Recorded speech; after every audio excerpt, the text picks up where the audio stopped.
MAME phase. Hello. Hello, hello, hello. Yes, this appears to be working. Welcome to what is quite the rarity these days, which is one of my live streams, a MAME live stream where I'll be looking at a selection of games in MAME. And yeah, I've sort of fallen out of the loop with doing them a little bit. I got into a routine, started doing all the puzzle ones, and then just stopped again with loads of plans, and they went nowhere. I still have those plans. I was still trying to follow up on those plans, but for now we're just going with what I'm calling a mystery MAME stream, which is where I do what I do quite often, which is take a bunch of games in MAME that have maybe an interesting story behind them or a bit of mystery behind them, and play them and discuss them a bit. So.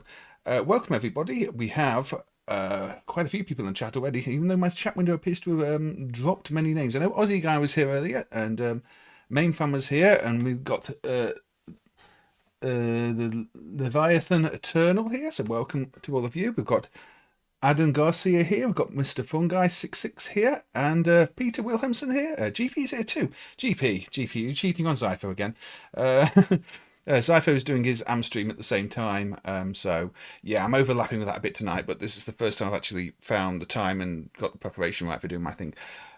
So this will probably run on for 2-3 hours, and then I'll be hopping over there like I usually do.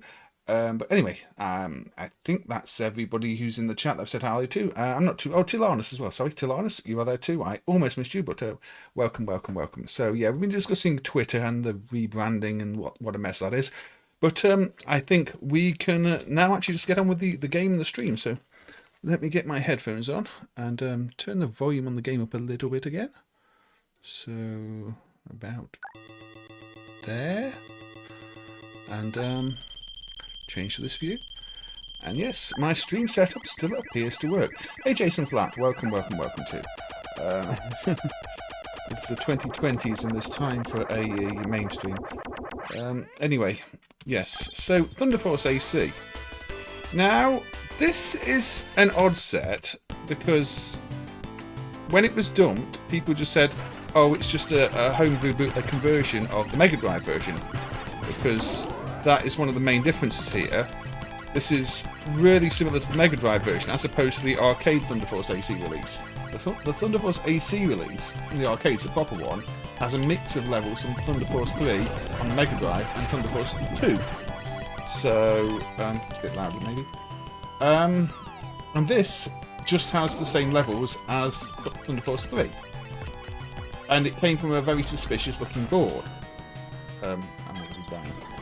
But I don't think it's a bootleg. There's various signs that it's not a bootleg. Or it's a bootleg board, but it's a legitimate prototype. Because if you study it, there are some bugs in the code, especially relating to the how it programs the I/O controller, that you would not expect to see if it was. So yeah, you would not expect to see if it was just a homebrew conversion. Because if you were making a homebrew conversion, you would use the existing code for the I/O configuration, stuff like that, from the other Thunder Force game or one of the other C2 games. And this seems to have an early revision of that I/O code that just looks like it's got bugs in it that wouldn't otherwise be there. So I don't think this is just a conversion of the Mega Drive, but it's an official one. I think this is a proper prototype. just a prototype that was actually put onto a bootleg board, because that's kind of what happens these days, especially with C2 boards. People find rare things, and rather than just selling the prototype, they realise that, you know, they can convert other boards to run the prototype and then sell those and try and make a bit more money out of it, unfortunately. So yeah, it's a bootleg of a prototype, I think. Hey Mr. Do, welcome, welcome. And yeah, I'm playing it quite badly because I'm completely out of practice on this. But yeah, this, if you don't know Thunder Force AC, it basically runs on Sega's C2 platform, which is an arcade Mega Drive. It's a bit different, the sound hardware's different, it's got a different palette system, but basically it's an arcade Mega Drive. So I think probably when Technosoft were first developing the game, they did just initially convert the Mega Drive version, and then they probably added the other levels later. So I think that's what we've got here, is the game in the state when they just made it work on the C2 board, before they'd actually customised it to have the extra levels from Thunder Force 2. But it's still, say, a bit of a mystery, which is why I put it on the stream, because we don't know for sure. And the board it came from was definitely bootleggy.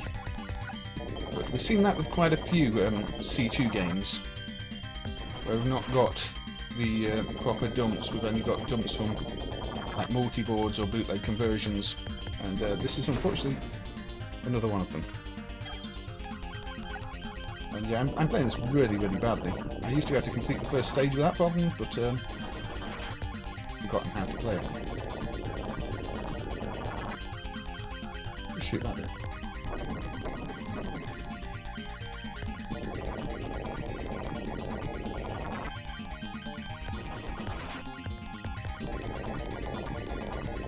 Probably should have got some power-ups with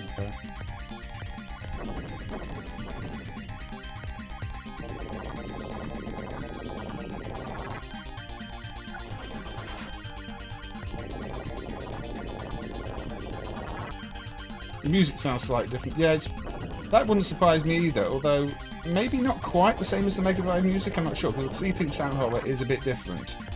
It doesn't use the Z8 or anything else.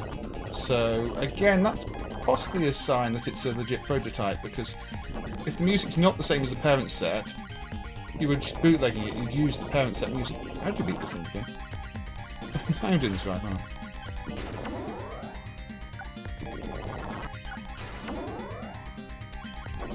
Yeah, this boss seems to be taking forever to kill. I don't know if that's just because I'm playing it really badly. Maybe it resets the health when you die or something. But, yeah, this is quite. There we go. That's quite pretty. I think I made it look harder than it was. Yeah, Sega and Technosoft failed to protect their test. Lots of games got bootlegged in prototype testing, though. It's one of we'll probably see another example of that later. Again, this level is in the Thunder Force AC. I think you have to play till about level 2 or 3 before you see the changes, so you could be here a while. But yeah, I should probably practice these games beforehand. I've not played this in a long time. C2 is a drive that's quite close to me because it's one of the first ones I did for MAME back in the day. And figuring out the Thunder Force protection was a part of that. I mean, there was a Thunder Force bootleg at the time which ran, and the original set did not run. The protection involves magic values and ties into the palette banking and things like that. It could just be the difficulty set higher on this. Ooh. Very wavy effect is not easy on the eyes. Just show off the Mega Drive's line scroll capability. Plus, yeah, if you die, you lose your weapons, unfortunately, which is not ideal.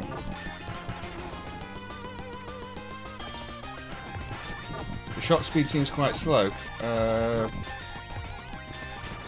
Could be. It might be why it's trickier. I don't know. I'm just getting my bottom kicked right now.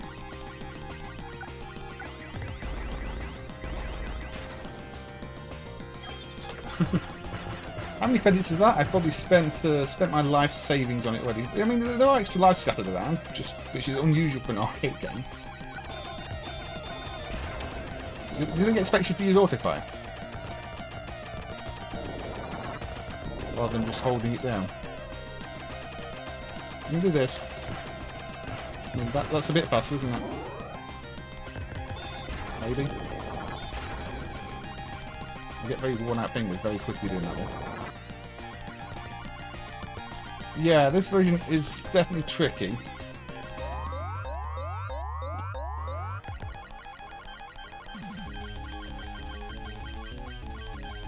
Also, this game does have quite a bit of input latency, unfortunately. I noticed that even back in the day when I worked on the emulation of it. It's not the most responsive. I've lost my hunter shot now, unfortunately.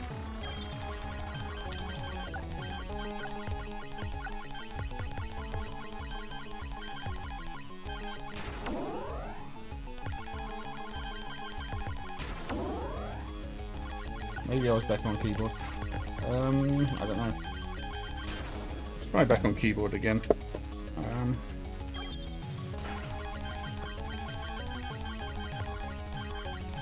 No, they just seem to say... I do find that when playing Thunderbolts in general, there is an annoying input latency, which you don't really want in a shooter. But I noticed that even on the Mega Drive version.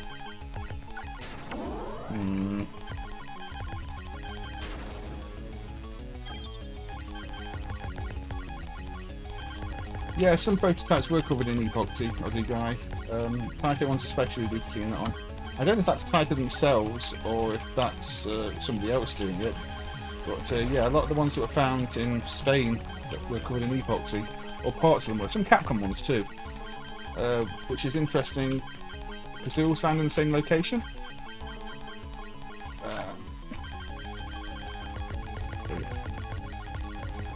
Yeah, you definitely can fire faster by hammering the buttons.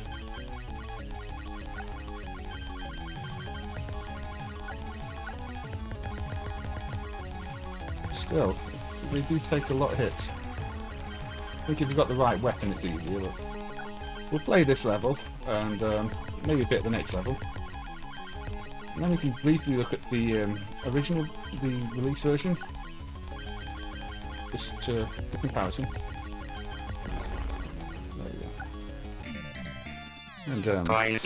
And, thank you, Sean Sutton, for the £5 through the super chat. With the message, thank you for everything. You're welcome. I mean, you know, I am taking a bit of a break at the moment from doing much in the actual main programming, but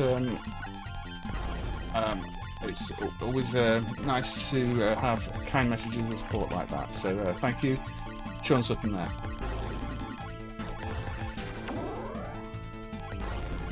So there is plenty to enjoy even while I'm taking a break.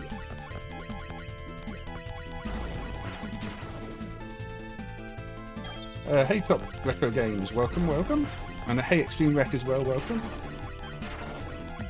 Yeah, I should have remapped the keys as well, because playing on keyboard, this is one of those where you've got a clash between the fire button and the direction, so joypad doesn't feel right, keyboard doesn't feel right. Yeah, the bubbles push you up as well on this level, which just makes things even trickier. Yeah, the Ghosts and Goblins one wasn't it? That was why I think there was one of the ROMs that was mismatched for a long time. It was covered in epoxy and couldn't be done. Yeah, these bubbles pushing up really are really distracting on the stage. So yes, there we go. That's a bit of the prototype version of Thunder Force AC, which also doesn't have the same presentation on the title screen, as you'll notice in a minute if we go back to the title screen. And yes, I was playing that incredibly badly. I think I must have used about 30 coins to get nowhere. But practice makes perfect in these games, but not if you're just that bad at it in the first place. Yeah, it's a lovely game. I mean, considering this is just Mega Drive hardware, really with better palette, they managed to pull off a really good looking game. I mean, not as good as Thunder Force 4. That Thunder Force 4 looks beautiful, but the graphics here are still really good. But yeah, there's no speech on the title screen in this one. It just does that. It's a very plain title screen. So if we briefly look at the release version, because again, why not while we're here? Standard for survival mission. See, that has the much nicer presentation here. And if I'm going to play this, I'm just going to change my buttons a bit. Copyright 99 by Technosoft and Sega. So nice little bit of speech. Attack right now. Good. Stage 1. The shot speed's quite slow in this too, as well, actually. But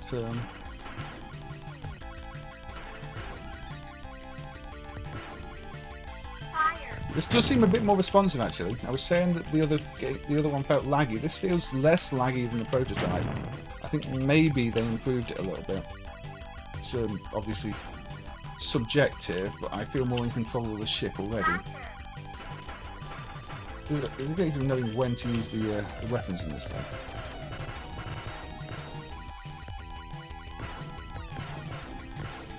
Could just be the dip switches on the prototype are wrong, it's set super hard or something as well. I'm not ruling that out.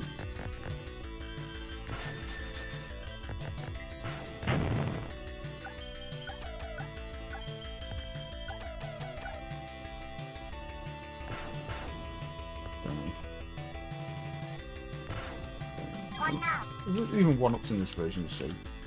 Again, you don't see arcade games just give out one-ups that often, so you can kind of tell it's got its roots in a home system. I think the same devs did Gates of Thunder. That's a good game. I don't know if it's the same devs. I think Aussie Guy is probably more one for that kind of knowledge.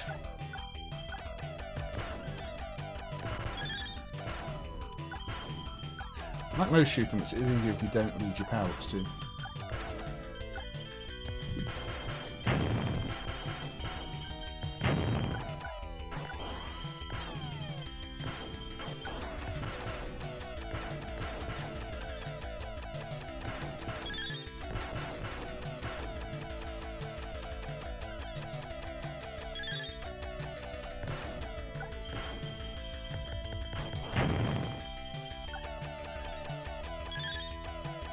There we go.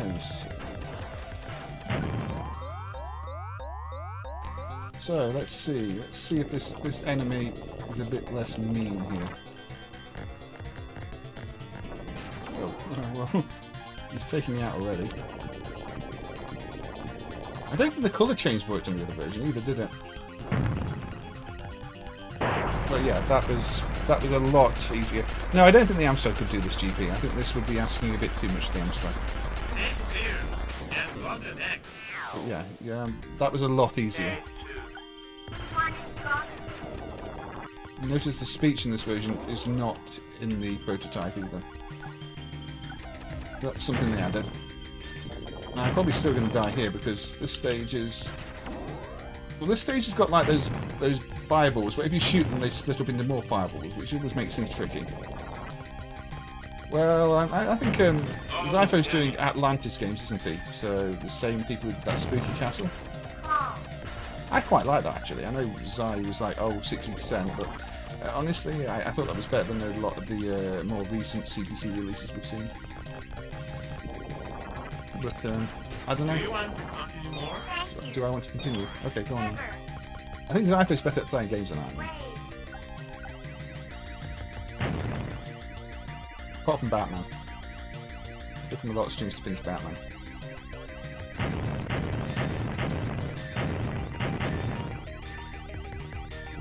Red Company developed it, made it by former Technosoft.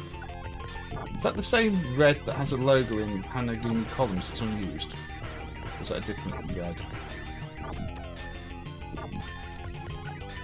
This enemy wasn't in the prototype, as far as I know.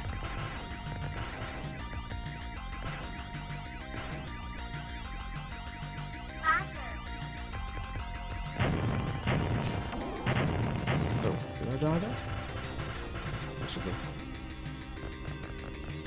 Oh, damn it. Risk reward fail. Oh, damn it.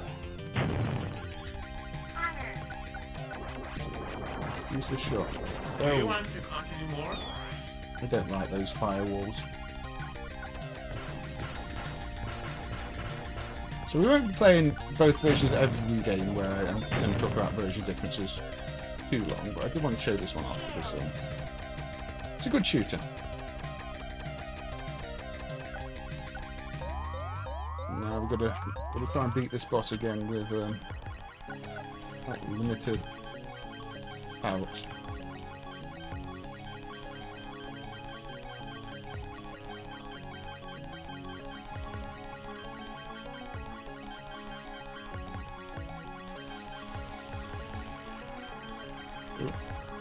Shield.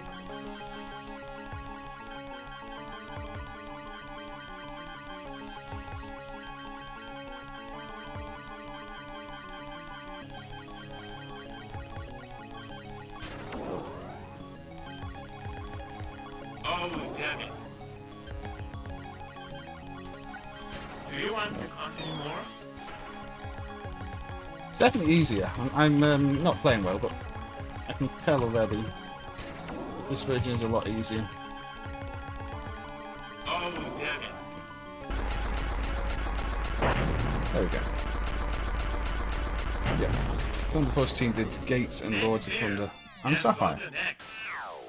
So, yeah, we didn't get to the point in the game where the stages are different because this is completely different. This is still the same stage 3 we saw on the prototype. I think the later stages are, maybe it gets like 4 and 5, actually are entirely different, but you can see there's music differences, there's difficulty differences, there's visual differences.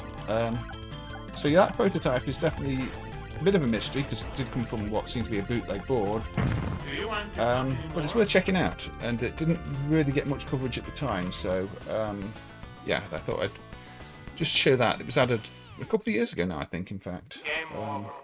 Yeah, if you weren't aware of it, take a look at it. You made it. Would I say the ports of what, Franco? Oh, some ports, if you're talking about arcade ports in general, some arcade ports are actually a bit better than the arcade originals. They've got more content or better balance, just worse graphics. Some games are completely different. If you play something like Bionic Commando on the NES, it's basically a sequel, which a lot of people actually prefer over the original. Because it's more of a Metroidvania type game than just a plain arcade game. So yeah, this is a weird one because this came in a mini cabinet, and it runs at a really low resolution. So yeah, this runs at 128 by 128 pixels and came in a tiny little cabinet. And we don't really know much about it. We don't really know who made it. The only indication is it might have been something tied to Forbes, but how? I don't know. It's a tiny little Invaders clone. It's kind of cute. It's fairly well done. And it no doubt gets hidden amongst all the other, random Space Invaders clones, but this is its own piece of code and its own piece of hardware. And if it was a dedicated mini cabinet for home use, a mini bar top cabinet, just tabletop thing, it probably counts as an early plug and play game if it was released fairly early, although you don't even know when it was released, hence why I'm featuring it here, because it's a bit of a mystery. Yeah, it looks okay, it's perfectly playable. Sounds a bit messy, but it's at least it doesn't just sound like Space Invaders. Yes, complete mystery, this one. Nobody knows that much about it. I don't think we've ever seen one since. So, was it intended for the home market? Was it intended for bars? We don't know. It's definitely not traditional in any sense. It is more like a home game. But, one of those things maybe we'll never know. Because there seems to be basically no information out there. Come on. Die, alien invaders. There we go. It was made by aliens. That is also possible. There we go, I got a bonus life already at 10,000 points. Yes. I mean, if it was released sometime in the 80s, and it was for home use, that would be really interesting. If it was released like much later on and just looks like this, maybe less so. I really don't know. I know it was an interesting one to emulate at the time, just because of the, you know, what is this? Why does it exist factor.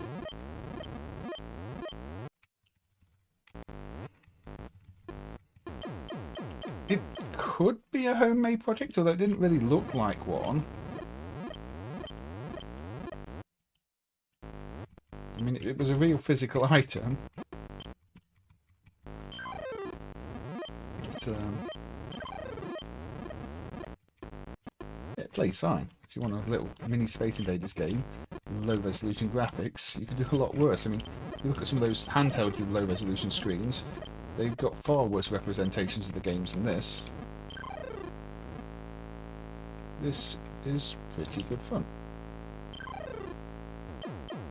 And yes, the CPC could do this, GP. I think the CPC could do that quite easily. I mean, it runs on a 2 MHz 6502, which again is very un-Space Invader-like.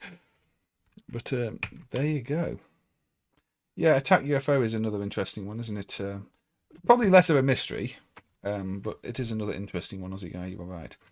So yeah, I don't want to spend too long on that one. So let's go with right, Burning Rival. Why Burning Rival? Well, this is probably one where we need to look in more detail at why things are named the way they are in MAME, because the Japanese set and the world set have different graphics ROMs with the same Sega EPR part numbers, at least according to the yeah, possibly Forbes is in the magazine. That's the only connection, Najoto. So Sega don't do different ROMs with the same part numbers. So either some of the labels are wrong, or the graphics ROM in one of these sets is probably a bad dump. This is a terrible fighter, yes, Mr. Fongy. I'm not playing this for the gameplay. It looks like, you know, some of the sprites, like these ones, look like they're half finished. Hey, Christian. Welcome. And hey, hey, MB1. Last Survivor, yeah, that does have some nice sprite manipulation. It's not really much of a mystery. But, yeah, so I don't know. I've not really played the game enough to notice if there are any like obvious problems with one of the sets of sprite ROMs, or if we've just got like bad naming for some of them. But it doesn't make much sense to have, you know, ROMs with the same label that are different. This is not a hidden gem though, Adam. This is a pretty bad fighter that should have been better. I mean, the people at Sega who did this are the same people who I think went on to do Virtual Fighter, so it's quite a famous or important one. It's just not very good. It just looks like it was kind of rushed out. Unless, you know, you really like it.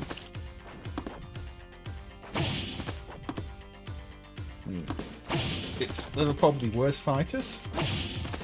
I think just with it being a Sega game, you have higher expectations, but you know, Sega did put out some bad games. I mean, look at DD Crew.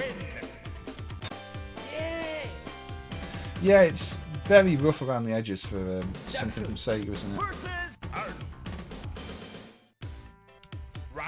Then again, a lot of the System 32 games are a little bit rough around the edges. I think maybe the sprite artwork doesn't help this. The kind of rough animations. Some sprites are well animated, others aren't. Some are well shaded, others aren't. It kind of looks half finished. Yeah, and obviously some of the sprites are complete rip-offs, like Arnold here. It's clearly just a complete knock-off of the Street Fighter sprite. So, you know, characters, but not necessarily the sprite, but the character.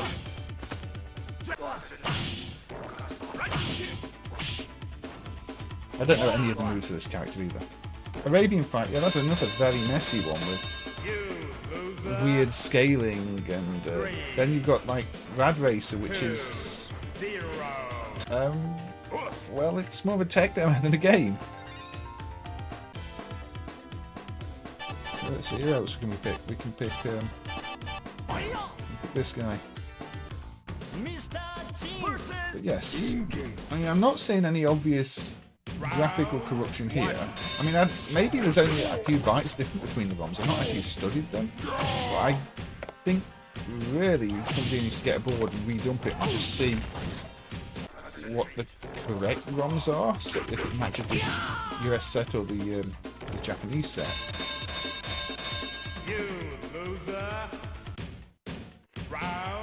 You wish MAME used more consistent naming. MAME's naming tends to be based around what the original manufacturers did sometimes, and obviously every manufacturer had different policies, so that's why it can sometimes seem a bit inconsistent, I think. It's like for the Cave games, where they include the exact version string, because that is the only way Cave identified their games. So some others will just use like a simple region name because there is no official policy. So, yeah.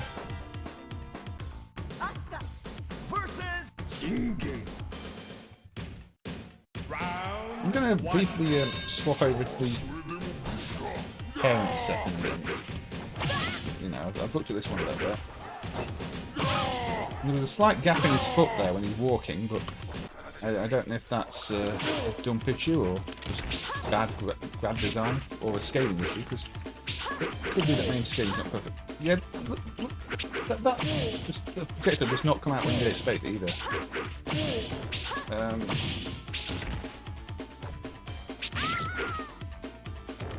Wow. Reminds me of Art of Fighting 3. Art of Fighting 3 is another one that was kind of over-animated in places. This is more responsive than Art of Fighting 3. Anyway. That is the Japanese set. Now let's briefly switch to the world set, not US set, world set. And see if we can see any issues with these graphics.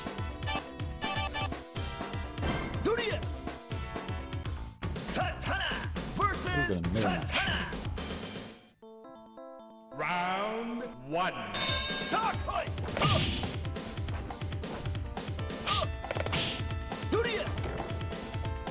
You like the character style, do you, Robert? So it's one of the things I don't really like about it much. I mean, it does remind me of a little bit of some Seibu games that had unusual art styles, but not specifically the same art style. I mean, something like Eternal Champions has a very distinctive art style, but it's not very mainstream. But not quite like this either. What does he use?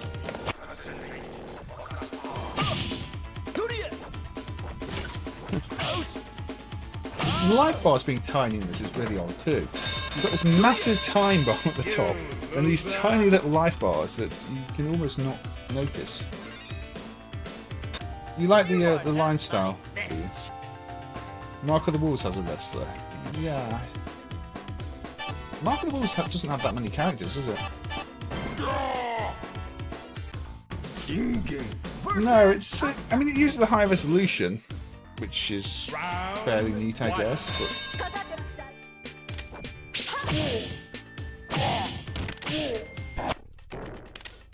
Sound seems to click up on one side at occasionally too.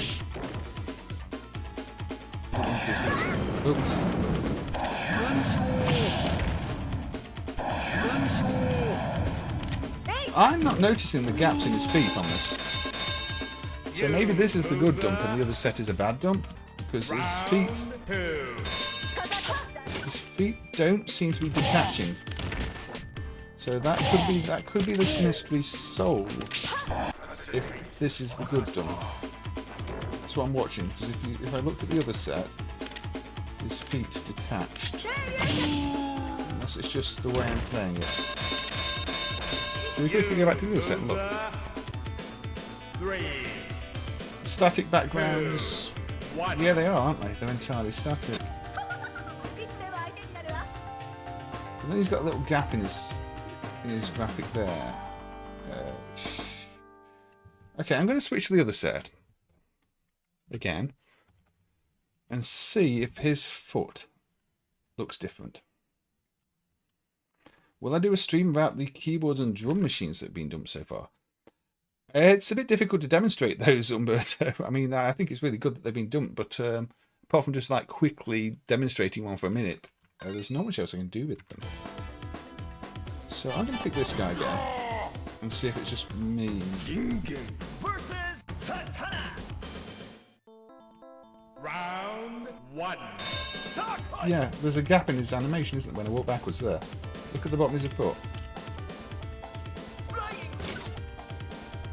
Yeah, okay. Quickly change again.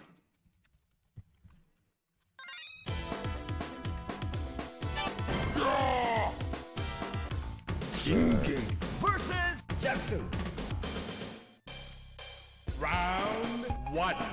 Hey, baby. Yeah, it doesn't happen here. So I'm pretty sure the Japanese graphic drawings are bad dumps and should just be replaced with the ones from the parent set, given that the ROM labels were the same. Would I consider the System 32 more powerful than the Saturn? I don't think so. Personally, I would say the Saturn was more powerful. I think Y-Board is more powerful too. I don't think System 32 was that great, but that's just my opinion, of course. Anyway, shall we discuss a current mystery? There's ongoing discussion for this one. There is quite the ongoing discussion for this one. Let's go to 1983 and a bit of IREM. So, Tropical Angel. In Mister, the water is blue. In the flyer screenshots, the water is blue. But to get blue water, you have to swap two bits of the colour from around, which breaks the background, the trees and stuff in the background, the greens. Ooh, that's a bit loud. Now, a few people have sent pictures of the board running, and the water does appear purple there, but there are still some Japanese developers who insist that the water should be blue. However, the evidence we have does not suggest that the water should be blue. The only place it appears blue, an actual blue, is on those old flyers and all the pictures that just seem to have been copied off those flyers. So I'm thinking at some point in development the palette was changed from blue to purple. Maybe there's an earlier release that's not dumped where the palette is actually blue. Yeah, you played this on Mister. So, I don't know, I think personally with the tropical theme, the tropical water, the purple kind of works. It does look tropical. So I'm thinking at some point it got changed. Maybe it was originally released in Japan with blue, and then they changed it in Japan for the new Tropical Angel to purple, and we're just missing like the earliest Japan revision or something. But yeah, you can't just swap the colours, the prom bits, without breaking the hills in the background. They end up the wrong colour. So it's an odd one. It's a bit of a mystery, because clearly at some point it was possible to get a very, clear cyan blue colour out of the water, but not without breaking other things using the ROM set we got, and not based on the references we have from actual PCBs, because Phil Bennett had a PCB that he recorded a picture of, and it's purple. Yeah, this is not a bad game actually. I think it's often considered an early adult game just because you can do this to get bonus points. when you turn around like that, you can't actually control left and right, which is the challenge. You got to know when to do this to get your bonus points without hitting the rocks. Maybe the CRTs had more blue to a point, but It's a big difference is the problem. It's not one of those that can easily be explained by, oh, a CRT looked a bit different.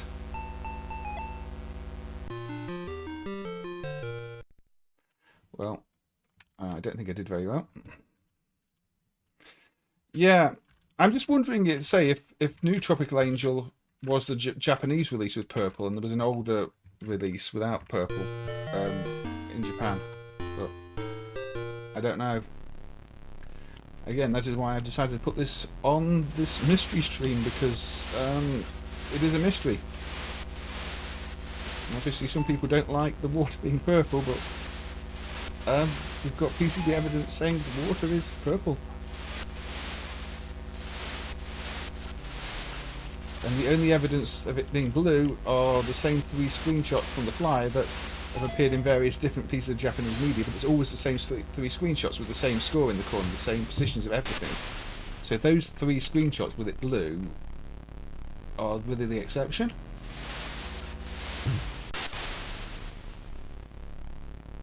Yeah, I mean, I'm not playing it very well. Again, it requires good reactions to dodge these things. And the rocks don't move in what feels like a logical pattern. They kind of just go all over the place. It's not that natural feeling, so you're constantly dodging. I guess that is just because the boat is tugging you around in different directions. The purple looks better anyway. The purple does look good. It's nice tropical colour, and it's not the only time purple is used for tropical colours. So I'm going to try. I'm not even qualified past the B ranks yet. I'm not going to at this rate. Yeah, the Mister just cheated to get the palettes right.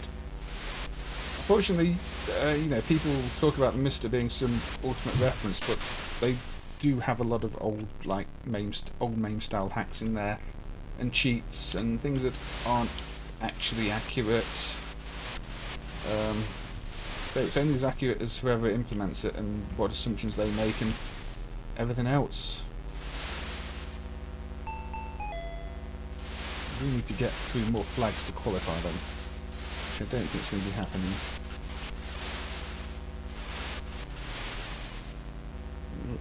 There's some flags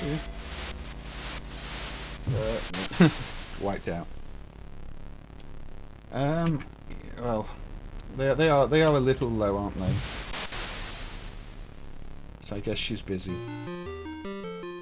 Didn't get all the flags again. But anyway, yeah. So I'll say it's not the only case of purple water. It's meant to be tropical.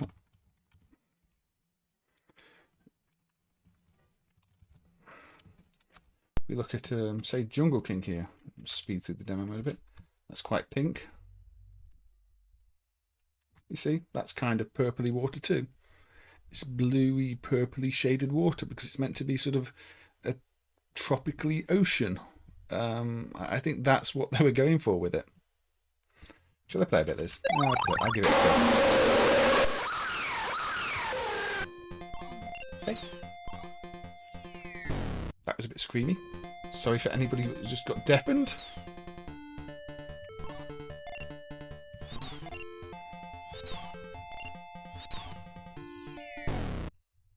Evening Custado, evening, and evening Wolfhouse. What's Mister? Mister is the FPGA based emulation stuff.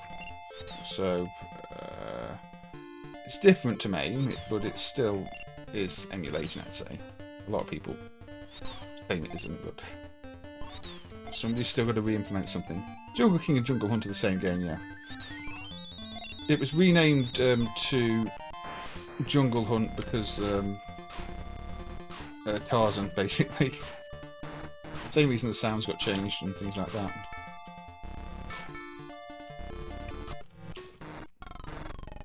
It was quite the scream, wasn't it, Aussie guy? Quite the scream. Yeah, but yeah, you know, you got a pink purpley ocean here, which is the only reason I wanted to put that up, just to, you know, just to show it. But yes, okay. Okay, next mystery is Sega game. Invinco and Car Hunt, Germany. So, the thing with Car Hunt is we don't have a standalone copy of it. We have it in 2 of these multi-game sets. It's basically a bit like Head-On, but you have full control.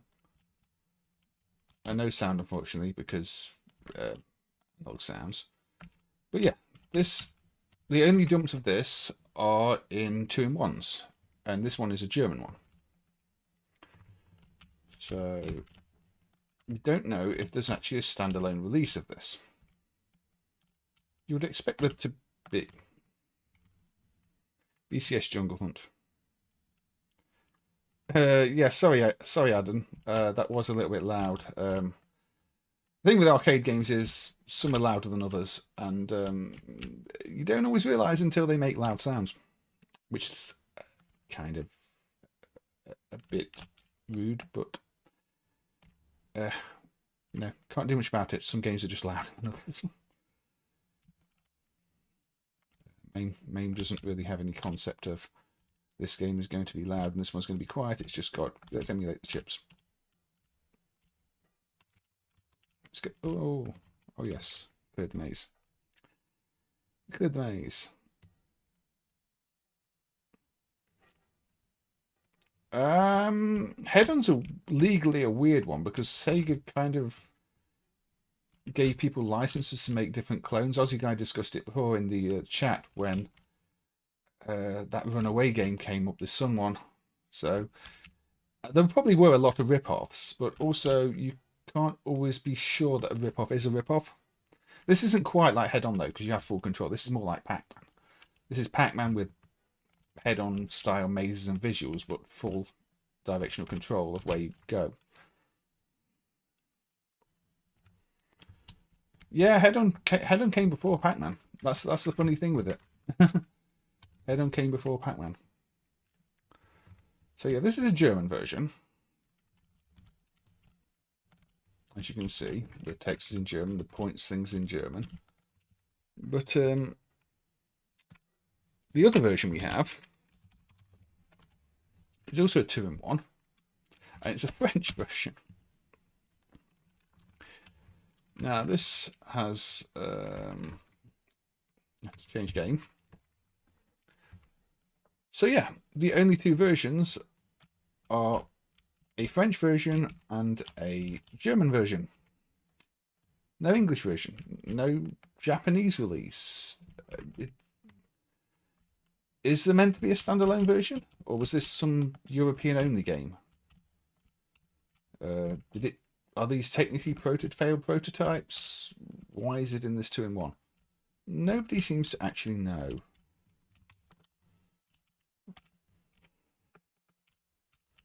But no Japanese version has shown up. And hey Bob, I've been just busy with life and catching up with friends and spending a lot of time with friends lately. I kind of have my life back at the moment, so I'm trying to make the most of it. So and Cow is here too. Welcome, Cow. Cow and Bob dropping by at the same time. Is there a little secret society there? A secret society where Bob has come along to the party with the cow. Yeah, not bad. I noticed you've not really been doing that much main work either lately, so I guess you're busy with other things. So I hope you're doing well too, and it's just that, and it's not something worse. But yes, welcome both of you. It'd be nice to have some sound in this, admittedly, but discrete sound is difficult. Not many people are doing like the netlist stuff, and you need schematics at least. I mean, hopefully this is a common soundboard. It's not a unique soundboard for this 2-in-1, but being a 2-in-1 itself, I'd assume it's got a generic soundboard because the soundboard has to work for both games. I don't think they make a dedicated 2-in-1 soundboard. Busy with work. Yeah, that's fair enough. I mean, I'm kind of the opposite at the moment. I've not got much work on, so not got much else going on in my life. So I'm spending time with friends and away from MAME and just sort of enjoying my early 40s a little bit. And welcome, Carlo. Welcome, Carlo. In fact, we've got a bunch of the regulars just dropping by all at once. So yes, good to see you all. You got the Mega Everdrive. You can play the crappy Turbo Outrun port on real hardware. Yeah, the Turbo Outrun ports are a bit average, aren't they? It's a shame because Turbo Outrun's actually a really good game. It deserved better ports. But yeah, Car Hunt. It's in two of these 2-in-1s. One's in Italian, one's in German, and one's in French. We don't have an Italian version. And very odd. Like, where's the standalone version? Is the one? Who knows? Mystery. But it does kind of, at least to me, connect to another mystery, which is, how on earth did Sega get away with this? Pacar. That is a combination of the words pack, as in Pac-Man, and car. And it's kind of a similar game. It's like Pac-Man with a car. A bit like Car Hunt. Now, I am amazed that Namco did not just sue Sega over this name. Unless they did. Oh yeah, you go backwards, you go slower, because you're reversing, of course. That's a bit different to Pac-Man. That kind of reminds me of Ivan's Green Beret, where if you go backwards, well, you can't go backwards, you have to turn around like a tank. This should have been an arcade game. This is actually better than Car Hunt, yes. It's got a better idea. It's got that thing where, you know, you do go slow if you go backwards. It's got better maze designs. It's more of a proper sequel.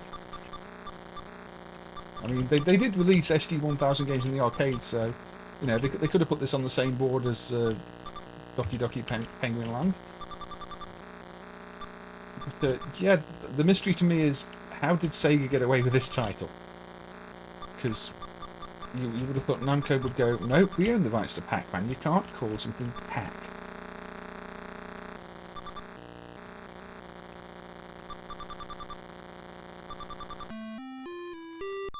Yeah, it's a bit of a rip-off Pac-Man, the SD1000. The SD1000 is not a bad little machine, really. I know it gets overshadowed by Sega's better machines, and some of the games are a bit rough, but there's plenty of fun to be had with it. And I just thought this one tied in quite nicely to Car Hunt. Note also the multi-layered paths. They go above and under each other all over the place, which is a nice touch. You weave in and out. So you can get the power pellet things and get the other cars. I've just not been bothering. They kind of appear randomly. But you know what Namco were like back then? They took people to court over any old game that just had mechanics a bit like Pac-Man. So I guess Sega could just say it's a sequel to Head On, but then when they put Pac in the title, it's clearly referencing Pac-Man. Anyway, I don't know, maybe Namco did say something and I'm just not aware of it. I couldn't find anything.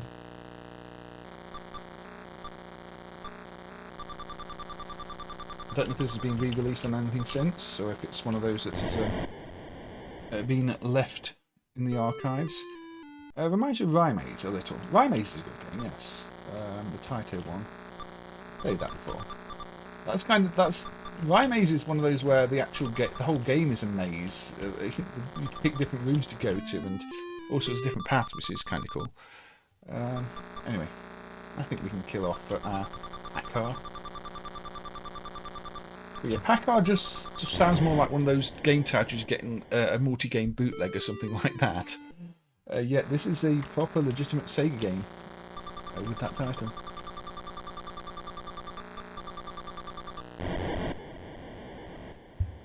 Do colours look better on old CRTs?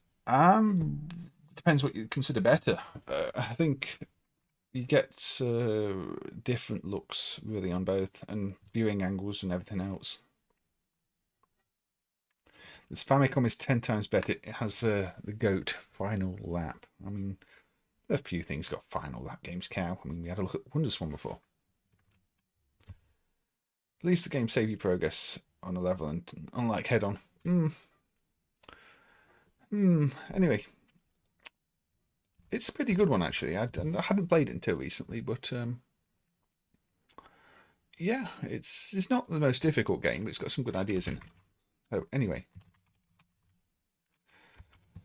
here's one that's a mystery solved, which is one of the new things in the latest MAME release that came out yesterday. Capcom's Avengers had the 8751 MCU dumped, which has been a mystery for years because nobody knew where it was on the PCB.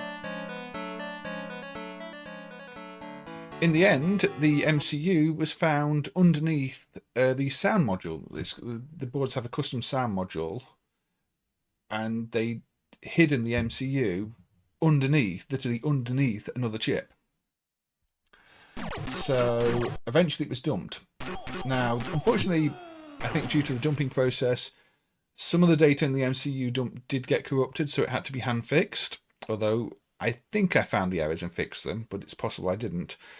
Also, the MCU controls the palette uploads and the enemy movements. Now, the enemy movements still seem really, really weird. And I don't think they're actually wrong, though. If you look at the bootleg set, which basically implements the MCU logic in the main code, the enemy movements are just as weird. So I think it's just got really odd enemy movements. They're meant to kind of follow you, and it gives the angles between the players and the enemy, and they sort of head towards you, but they don't.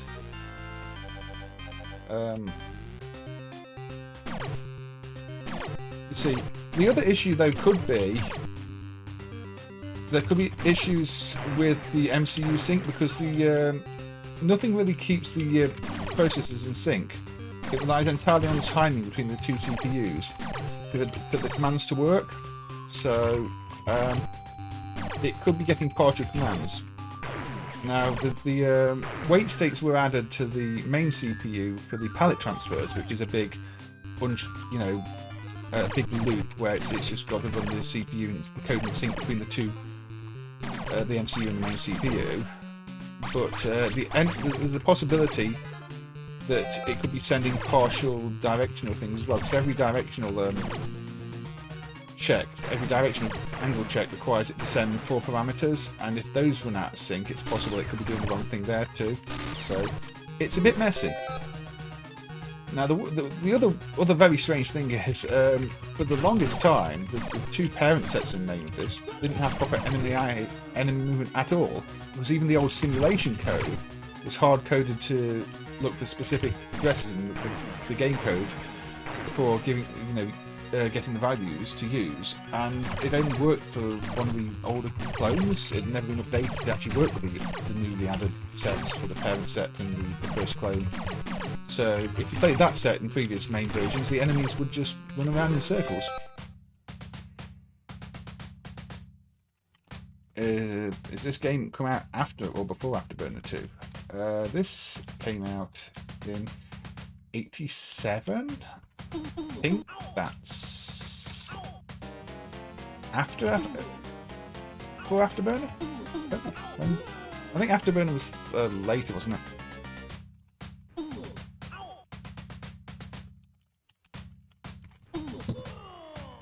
Same year, but same year then.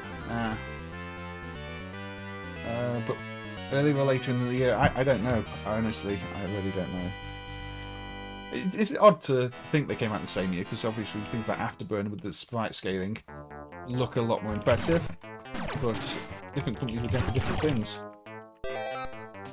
Now, the other weird thing with this is, the previous MAME emulation had different video handling for the original Avengers set, which was built around how the protection simulation code uploaded the palette, which was in a different order. Except the dumped MCU uploads the palette in the same order as the bootleg and all the other games in the driver, so I don't know how that was worked out back in the day either. It's like, it clearly just uses the same format as Legendary Wings, which makes sense because it's a Legendary Wings board. Really, just with an extra MCU. Yeah, I mean, the original Afterburner came out a little earlier than Afterburner 2, and nobody remembers that one because it's actually quite dull and boring and slow. It doesn't have the throttle or anything to speed up. But, I think that's one that didn't see much distribution. Now, I guess this game isn't the most popular. I think it's because it's one of those very close combat beat 'em. It's a bit like a Atari 3. Most of it is close range combat. And you can get overwhelmed easily. It's probably not one of Capcom's more liked titles. And also it's one that, if it gets re-released today, it's usually the Japanese version. Because, well, this is called Avengers, and I'm not even sure how they got away with calling it Avengers back in the day without Marvel going, hey, look, you called it Avengers, we own Avengers. Yeah, Atari 3 is pretty horrible. But, yeah. It has been on some new compilations, but it has always been the Japanese version. As opposed to the one that's called Avengers. Which also makes sense because I believe, unless it's fixed in one of the newer versions that added, the ending is broken in this too. Because they try and reuse tiles that have been replaced, but still use the same tile map.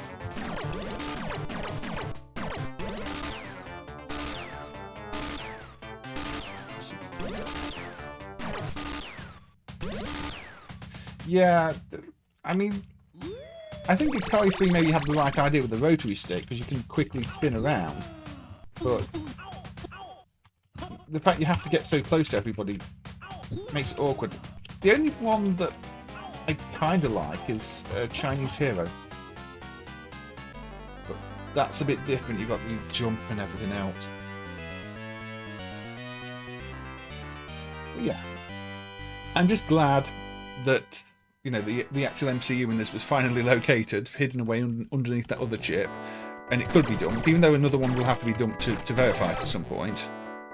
It is nice that that mystery has been solved, because big, ugly blocks of simulation code in MAME aren't really pretty, and they're a bit of a copyright issue too, because if you look at the old simulation code, it's got like the entire game palette for the backgrounds in there, and that is technically Capcom's palette data. It shouldn't really be in the source code, so replacing that with actual MCU emulation means that that could be taken out the source code.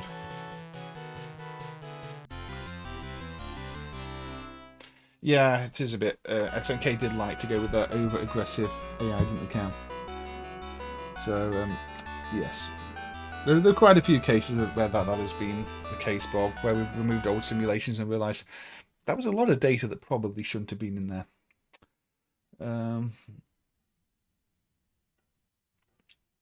Yeah. You think the Japanese version of this came out in December '86? Are we talking about Afterburner again?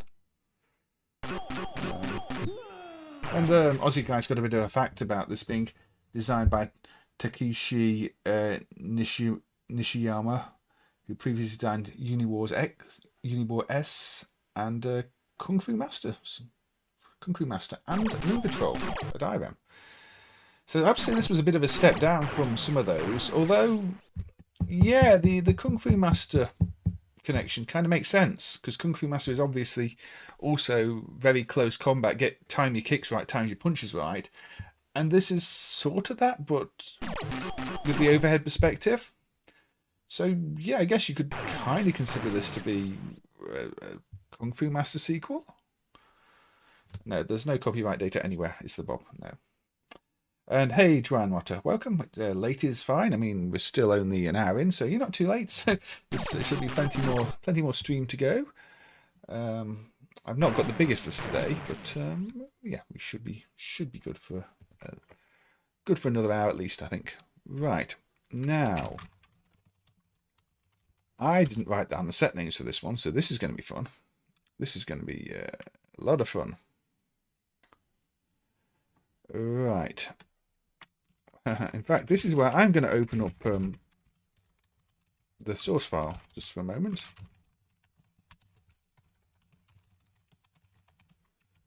Just so I can actually see which sets I'm running based on hopefully the notes that are in the source file, if anybody made notes in the source file.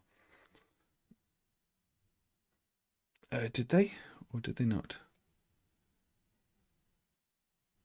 Probably that one. So this is a bit of a weird set. Let's start with the regular sets first.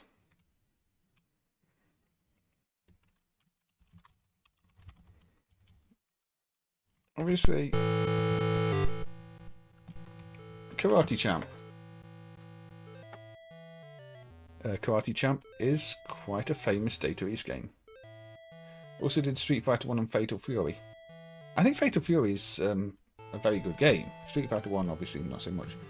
So this is what Karate Champ looks like. This is the standard version of Karate Champ. It's a product of Data East, as you can see.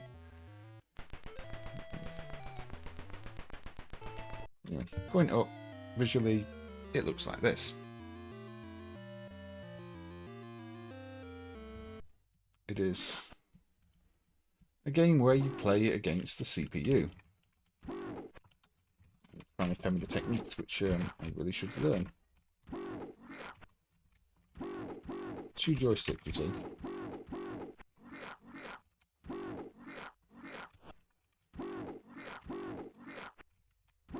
Anyway.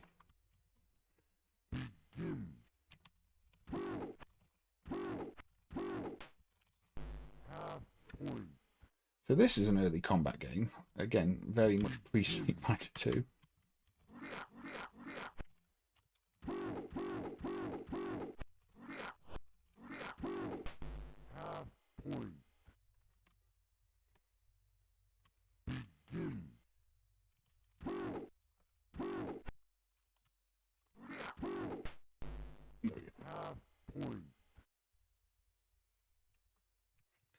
Probably the first arcade game with a tutorial. I've never considered that. Wolf has. Karate Champ is a spiritual prequel to Virtual On. I think you might be pushing it there, Cat. Anyway, this is dual joystick, and I always forget the moves, which is probably why it's got a tutorial at the start, so you know the moves. There we go. Oh yeah, we've got to kick things round. The bonus round. This is a game that kind of got a few unofficial clones and stuff back in the day. Yeah, the voices are pretty good, really, Bob, when it came out.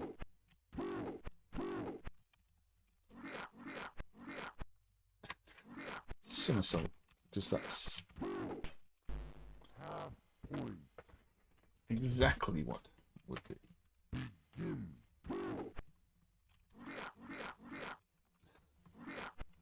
So it's got quite a complex dual joystick control scheme, but you do have to know the moves. Sound hardware. AYs and DAC apparently. Presumably one of those Z80s.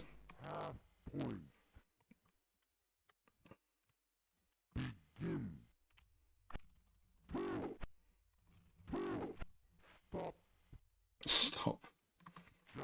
I think I may have lost. Judge Red, yeah. It has 2 joysticks, just like Virtual On. And just like Robotron. G.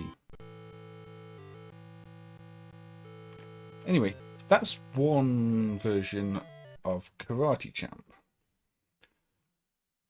You may also be familiar with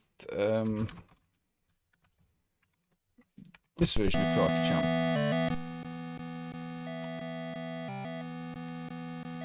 This is a rather different version of Karate Champ.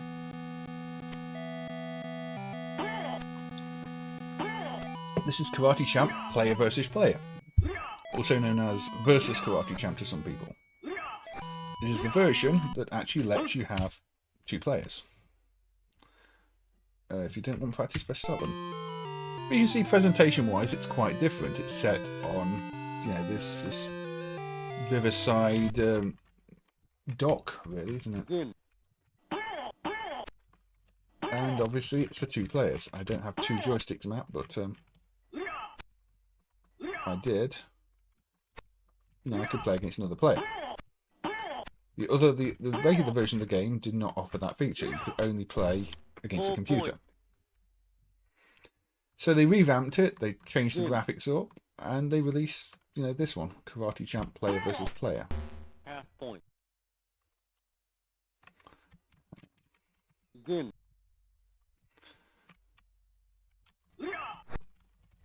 Yeah, I guess if you want to play against a friend, you would hope your arcade had this version and not the other version. Begin. However, I think it's this set. If I'm wrong, I'm wrong. That showed up recently.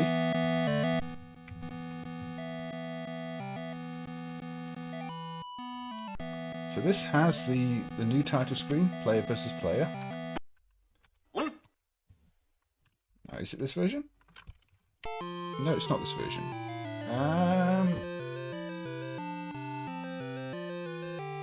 Which version is it? There's a version, There's a version that was dumped that has the other graphics.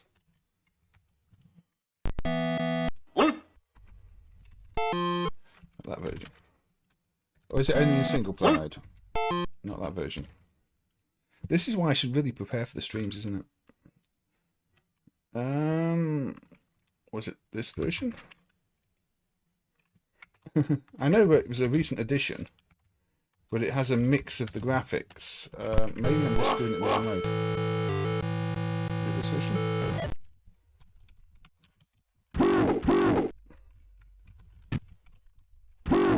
This version has 2-player support and the old graphics. Is this the new set? I don't know. But obviously, the different versions. This one has the old style title screen, and lets you play as 2 players. And I thought it was this set. I thought it was the 4th set, the new set. So I thought there was a comment about it. Maybe not. Let me just check the comments. So maybe it is that set. I don't remember anymore.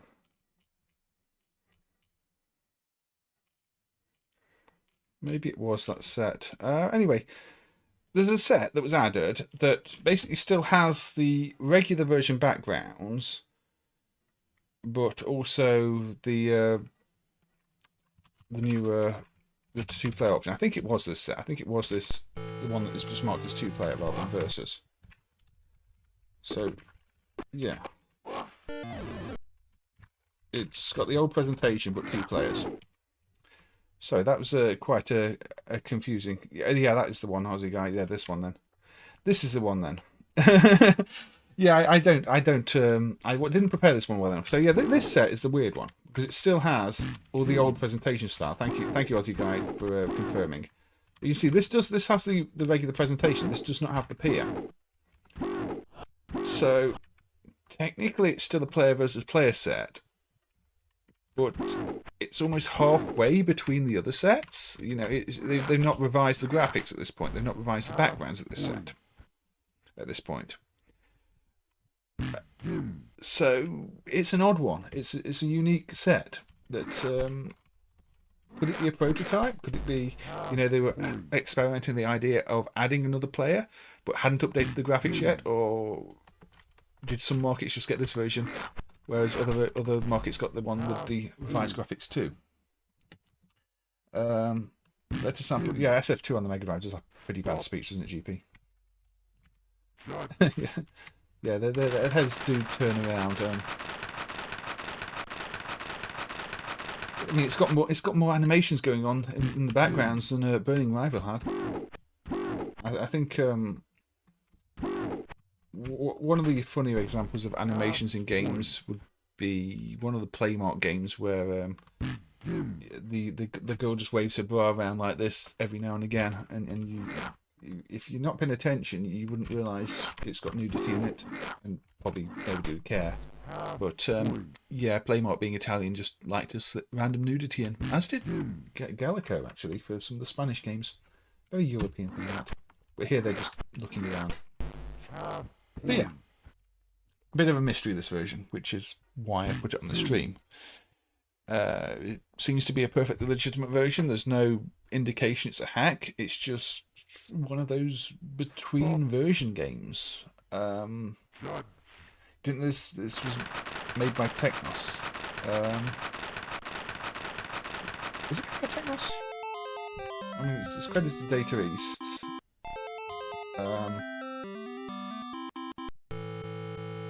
But it's developed by Technos. Obviously, Aussie guys got the fact there. Developed by Technos Japan for Data East. That does actually make sense. It does feel a bit like a Technos game, doesn't it? Go for the national title.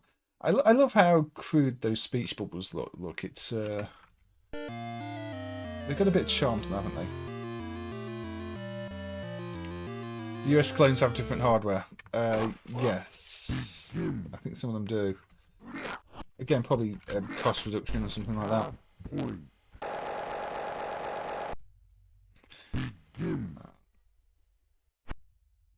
Did I look at the supposed Sega Sonic the Hedgehog arcade world board at Sonic Retro? I saw that the person who made the restoration thing to try and turn the Japanese version back into the export version is a bit suspicious that it might just be their code that's been put on the board. For the prices that are being quoted, I hope it's genuine if somebody pays that much to get it dumped and isn't just a case of that unofficial English translation being put on the board. But yeah, I saw a note of it.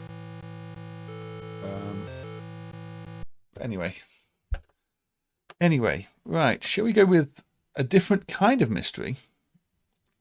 Shall we go with the mystery of when this will be added to MAME?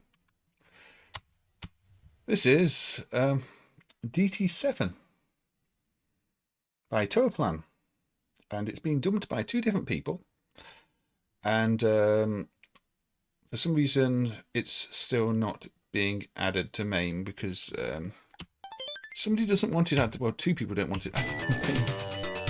Wildly.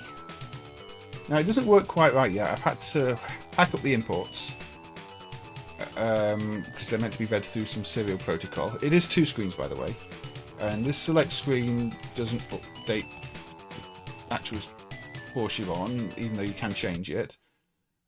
And it does also crash after, I think, 2 stages and the music goes wrong. But, yeah, this one's kind of in limbo. I don't understand why, it's in limbo the way it is when, different people have dumped it on different boards. But, it is. It's a bit like Powerplan's other game, Rally Bike. The sprites are a little like Dodonpachi. But yeah, you race along and have to be built. Look, it says final lap count. It says final lap. But yes. So the emulation isn't complete. The sound CPU decryption is not quite there. There's like 2 or 3 opcodes I'm not sure about on it when I've looked at it again. And obviously the second screen doesn't work. And I think you can link 2 boards up for 4 screens as well on this one. Well, one notorious hoarder and one other person who was acting like they owned the game. It's like they didn't, they'd given it to somebody to emulate it and were pretty annoyed that it had been passed on to me to emulate too. They're like, oh, that's my game, I own the game, you can't emulate the game. See, the sound goes completely wrong here, which means the sound CPU has crashed. The sound CPU ends up completely jumping off the rails at this point, and I don't know why. Does it? I couldn't even directly connect it to the bad opcodes, so it could be there's another opcode that is bad in the sound CPU. Although the rest of them I verified by looking at the other game code for the other games, finding common subroutines, and I was quite confident about it. But I don't know. But yes. I think it's meant to work. I don't think it's just one of those prototype things. Rank number 1. Bonus race. Push button. Keep full power. Oh.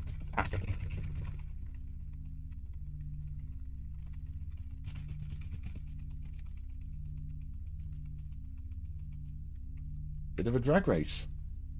The arcade game was a prototype. Yeah, this is a prototype. Oh, was I meant to hold it? Well, did I? Oh, it won. Okay. But yeah, oh, the computer. What? Was I meant to keep holding it afterwards, or keep tapping it after? Probably. Okay, so we get to a third race. Failed location test. I mean, I can kind of see why it's not the most compelling game. The soundtrack was pretty good when the sound was working. Obviously, the sound's not working now. I mean, we've seen the formula done better. I would say Lethal Crash Race, the video system game, did this, but did it better.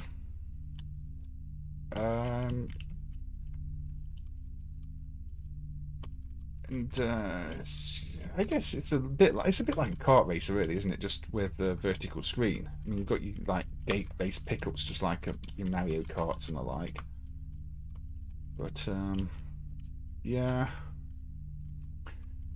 it's I don't know when it will be added to MAME, so that is the mystery in this case. Also, you know, the mystery of why they didn't stick with it. But then again, it was when Toaplan was struggling, so.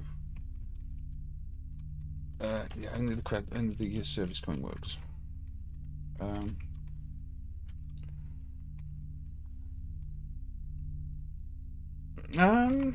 bit like Kingdom. I wouldn't say that much like Mad Gear, but yeah, Kingdom Grand Prix does have the racing aspect, doesn't it? It's a bit combat-y car. It's just more like a, you know, overhead Mario Kart type thing, really, to me. You don't really get much chance to see what power-ups are coming because you're going too fast. And, you know, in a perspective racer, you can see long ahead of you what the power gates are and where you're going to go. In this, you know, there's some coming, but you better react quickly to them. So, will it get added to MAME? Will it not? I don't know. The guy who was claiming, you know, oh, I own the game, you're not allowed to emulate it because it came from my PC, blah blah blah blah blah. I don't know why, you know, you care about that guy. You know, credit him for the dump.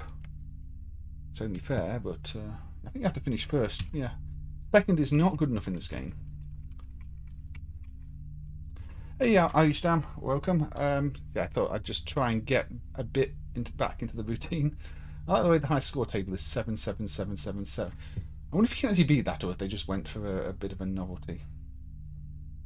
But yeah, DT7. Be nice to see it in MAME. Nice to see the emulation finished off too. But it appears to be in limbo because of some guy making threats and saying that he owns the game just because he had the PCB at some point. So I don't know. It does have a bit of slowdown then use that fire, doesn't it? I don't know how that slowdown would affect in like linked mode. So it slows down both screens. But yes, one board drives two screens, and I think you can link it for two boards driving four screens. Anyway, it reminds you of City Bomber. That's not a connection with the main car though. I think.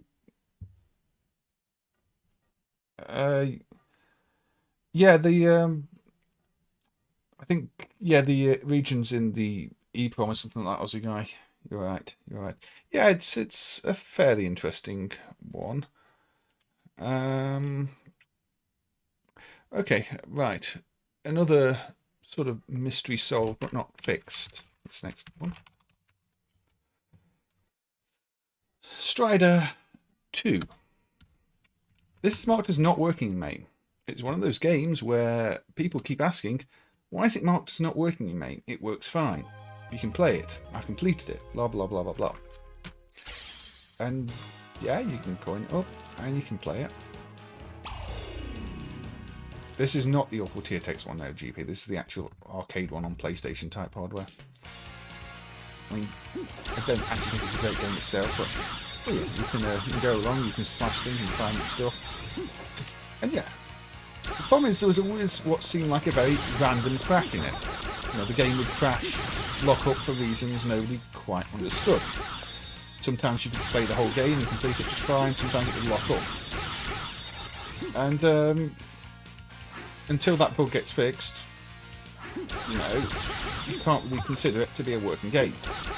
But people were saying, oh, it's been fixed, I've completed the game, completed the game, completed the game. But the problem is, there you go, locked up. You know how you lock the game up? You press left and right, left or right, not left and right, left or right, and both the buttons at the same time. And it crashes. Now, I'm pretty sure that wouldn't happen on a PCB. Will DT7 be in MAME? I don't know. That was the mystery. That is why it was on the mystery stream, Jaden. Yeah, as long as you don't ever press both buttons at once, at the same time as pressing left or right while you're on the ground, you can do it while you're in the air. Look, if I'm in the air, fine. But as soon as I'm on the ground, locked up. So that is why Strider 2 is marked as not working. Now, apparently this was actually figured out years ago why it crashed, but I wasn't aware of it. I just thought it was random. There is a stack overflow in the code if you do that. But I think that probably only happens in MAME because the PlayStation emulation timing is incorrect, or maybe, you know, the stack size or something is wrong, or, you know, anything that could throw the stack off by a few bytes could potentially cause this to crash in MAME when it would have no issue on real hardware. And we do know our PlayStation timing isn't the best, so yeah. So while that mystery was technically solved as to why it crashed years ago, I wasn't aware of that until more recently. But at least now when somebody says, you know, why isn't Strider 2 marked as working, it's very easy to say, you know, just do that and you can crash it. So yeah, that's why Strider 2 is not marked, why it's marked as not working in MAME, because you can just crash it like that. Unfortunately, I can't compare the PlayStation release because the PlayStation release of the game does not boot at all in our PlayStation driver. For all I know, that could actually be the same issue. Maybe it just happens to have a stack overflow earlier in the boot sequence on that one or something. But yeah, that's why Strider 2 is marked as not working. So it's still a partial mystery. Maybe a complete rewrite of the PlayStation code in MAME, which still needs to happen one day, will solve it. Maybe it won't. Okay. This one's not so much of a mystery these days, but some people still treat it as one.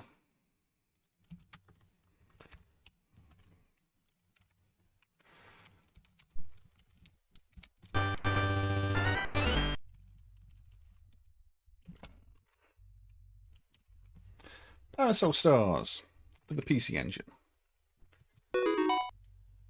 This is getting a release on modern platforms, just the emulated version, by Strictly Limited, by the way, if you want to buy it. I think they're starting to sell it on Sunday in physical form. But yeah, a lot of people really think this was an arcade game. And it did exist on some timer-based arcade bootleg systems. But there was never a proper credit-accepting arcade version, and people at Taito have confirmed that over the years. It was developed as a home game. So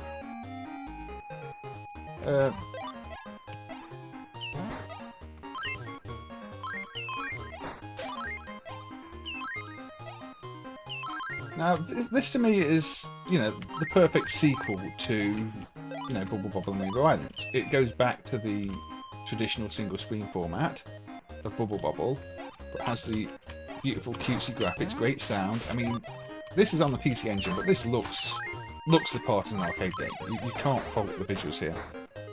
Yeah, it looks better than many Mega Drive games.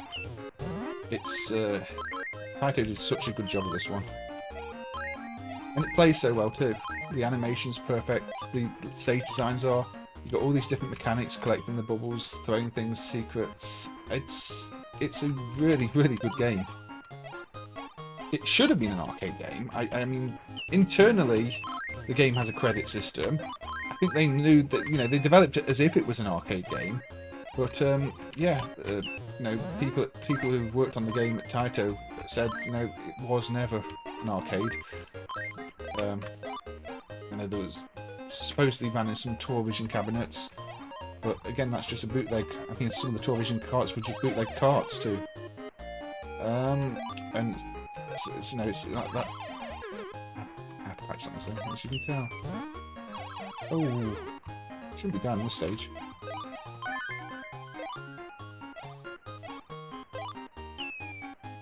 It's got ideas from Bubble. You know, the whole trying to get the water here is a very bubbly idea. There we go. I still died. Yes. It is that expensive PC Engine game, but we'll be getting a modern emulated release. Yeah, well, there are a lot of good PC Engine games, Mr. Fungi, but yeah, I think it's fair enough to say it's one of the best. I don't know why I'm playing it so badly, though, to be honest.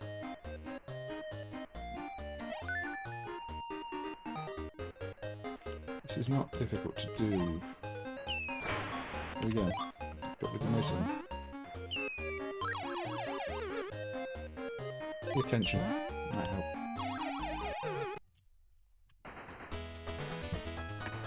So, I don't think there is a mystery because we do know that there's not meant to be an arcade version. But it's a really good game. I didn't actually grow up playing that version though. The version I grew up with was the NES port, which is this one. It's actually one of the few NES games I owned back in the day, and it was developed by Ocean. Now, I think maybe this was only a European release, so when people cover like the best NES games, it always gets completely overlooked, which is kind of silly. Because while visually, yeah, it's not on par with the PC Engine version, it's still a really good version of the game. Now, it does seem a bit slow, but that's because it's a PAL game. Yeah. So, you know, to me, this is one of the best games on the NES. I really, really enjoy playing it. But nobody ever mentions it.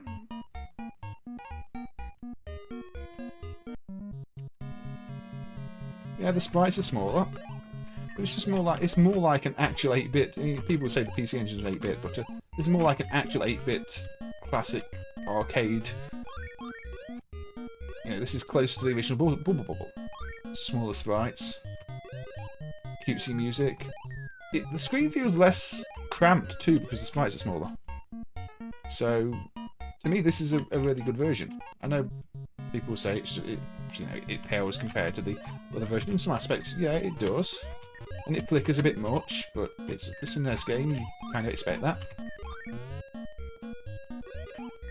But it plays really, really well.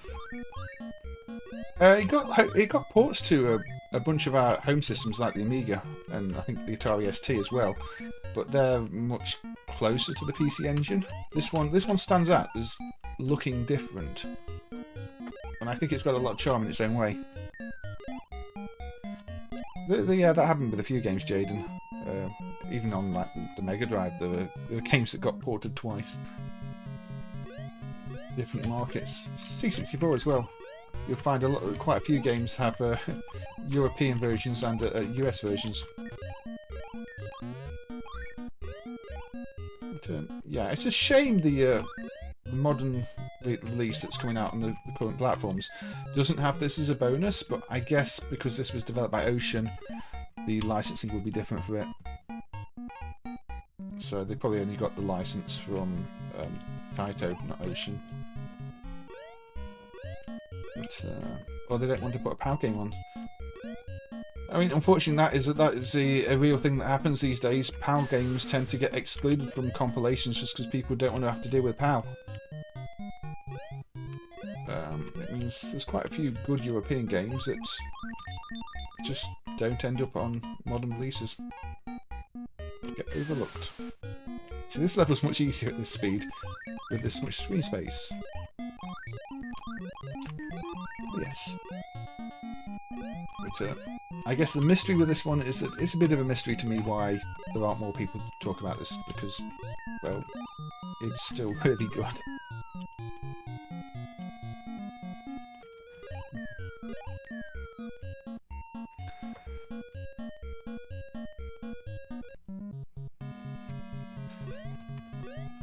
Yeah, it is a very nice little NES game. It's one of my favourite NES games. Maybe that's just bias because I owned it back in the day and so I played an absolute ton of it. But I didn't know about the PC Engine version at the time. For me, at the time, this was Parasol Stars. This is the version I played. This is the version I knew.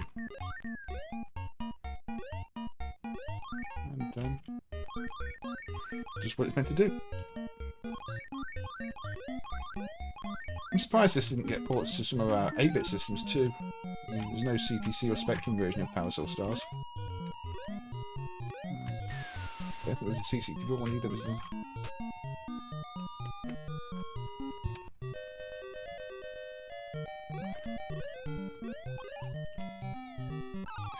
Anyway, we will quit that there now. We've had a little look at Parasol Stars. Let's just delete things from this list. Let's delete that from this list. Avengers is done.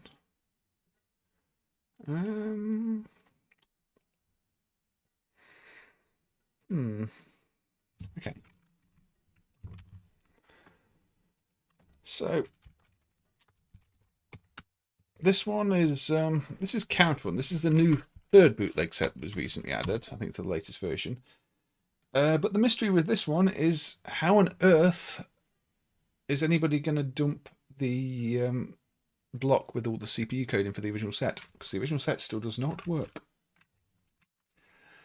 Interestingly, somebody was mentioning to me the other day that they still have a working original with the CPU module, which is impressive for a game from 1988.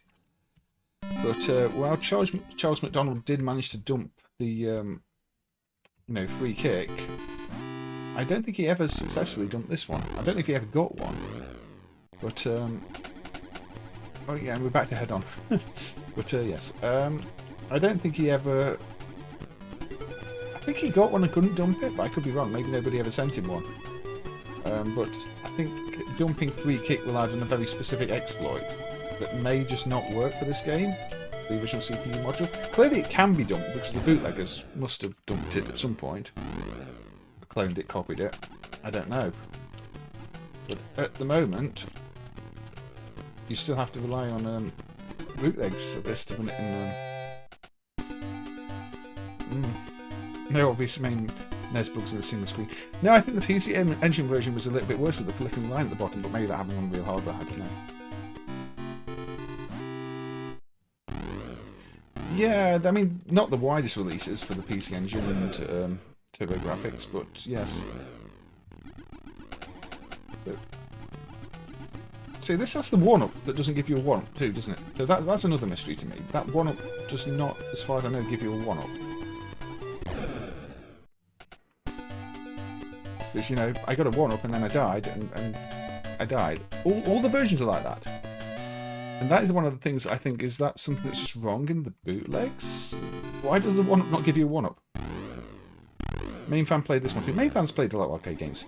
It is what he does very well. So yeah, the 1-up doesn't give you a 1-up. So what does it do?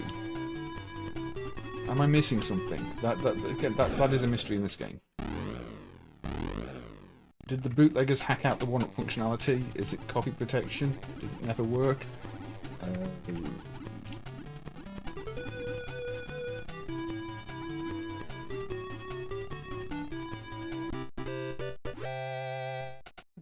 It's a fun little game. I think this is probably my favourite version of the head-on formula, but I just don't play it that much because I don't like that feeling that I'm playing a potentially broken bootleg version of the game.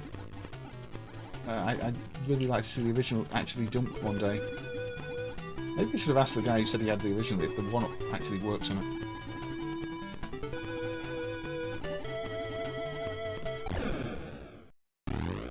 No, but the one-up still appears. That's the thing. It's like you pick it up and it doesn't seem to do anything. Unless it's like you have to complete the level to get it.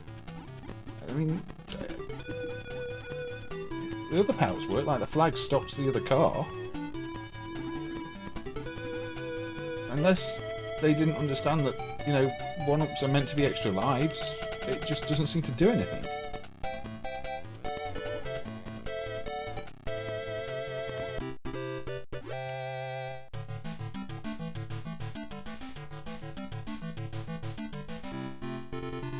Welcome, main fan. You know, I do drop by and watch your videos. It's always good to see people playing this. But it gives these too often for them to actually be one-ups. I mean, look, it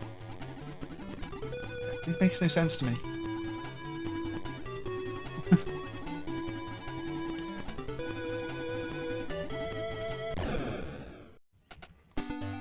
But yeah, they don't give you a one-up. So that is the second mystery.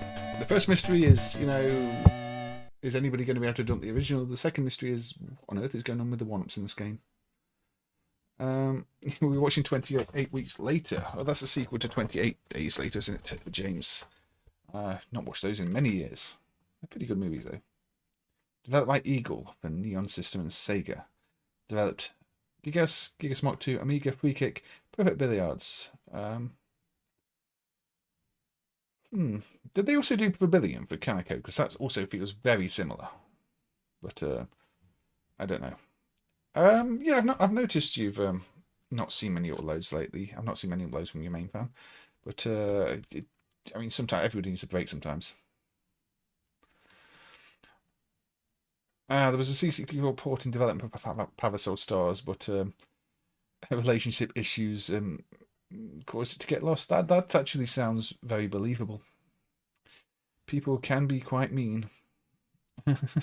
I don't mind people multitasking. In fact, I'd encourage it. They probably won't notice how bad it is some of the games. Godyear. Not Goodyear, Godyear or Godyear. Your fake sponsors.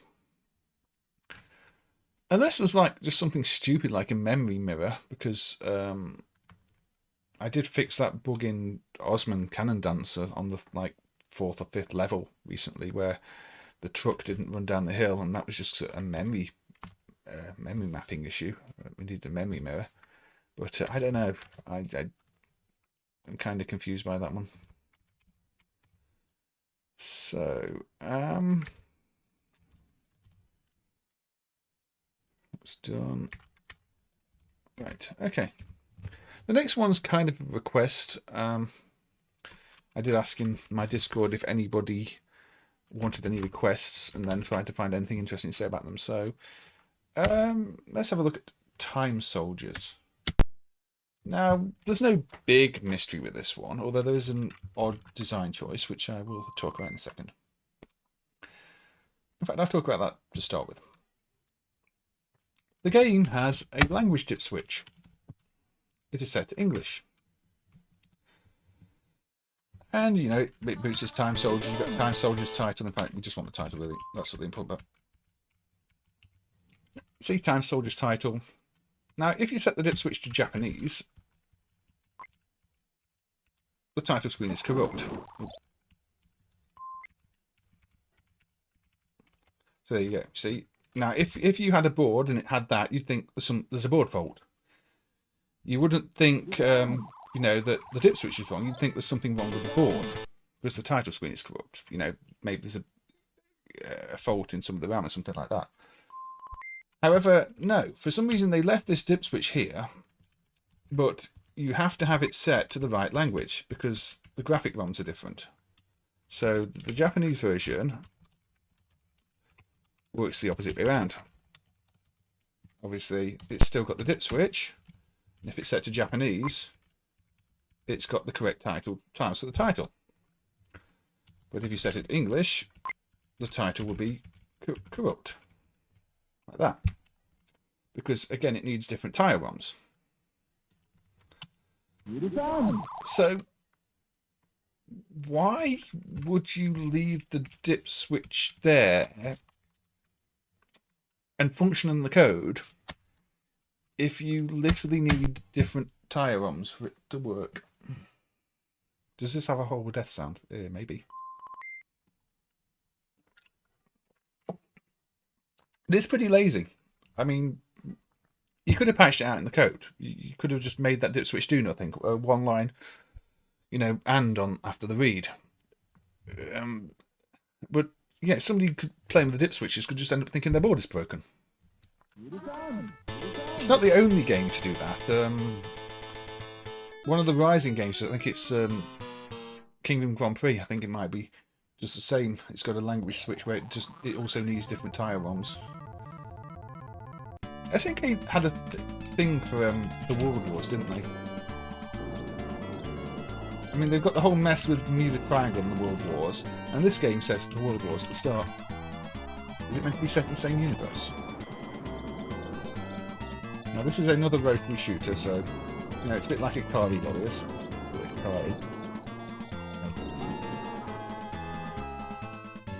Yeah, the Japanese name is Battlefield. And yes.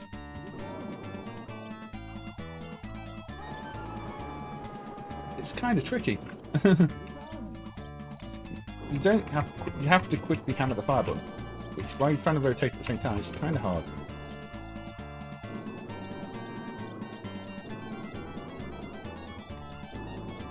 But yeah, SNK did like their rotary sticks. I mean, there's a nice little control scheme back in the day, really. Bit different, you could flip and spin them around quickly, unlike on a keyboard. You have this on the Master System. I guess the Master System does not have the rotary controls, which well, it probably doesn't have the enemy density either, but I don't know. They must have made it hard in some other ways.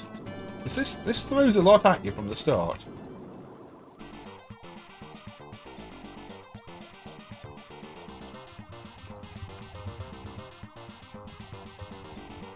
How many knives do they have in there?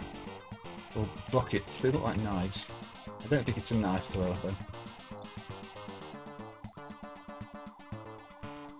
This is the primitive age family.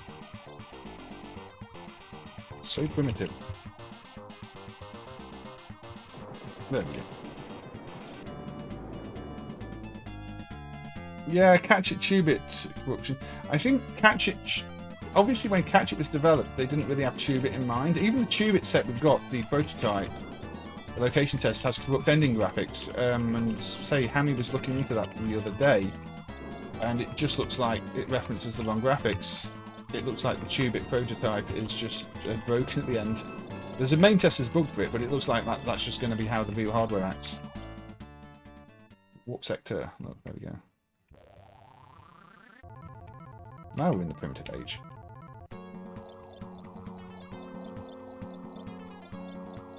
Makes more sense. I didn't think the other age was that primitive.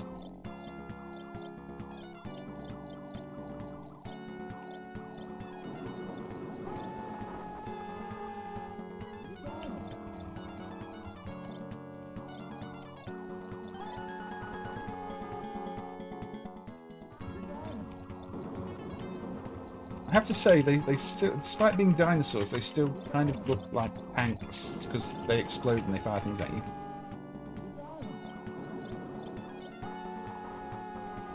Everything kills you.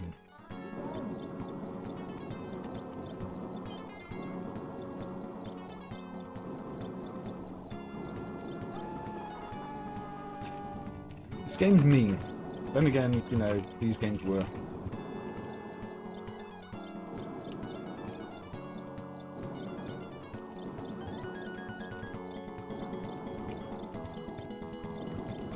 I think Shock Troopers would benefit from a rotary stick, but I don't think anybody's made a Shock Troopers hack to use a rotary stick. I think that'd be pretty nice little project though for somebody.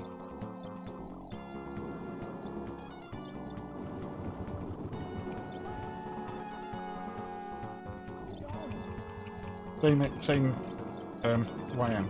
The Japanese Master System, yeah, not the other, not Master System everybody else got.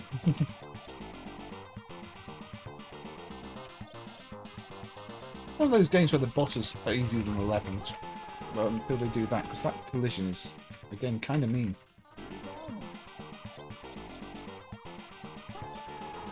In fact, the collision in this is really, really unfair. You kind of expect for these games where you're walking along, your collision box will be your feet, not the top of your sprite. But here's the top of your sprite, which really throws you off.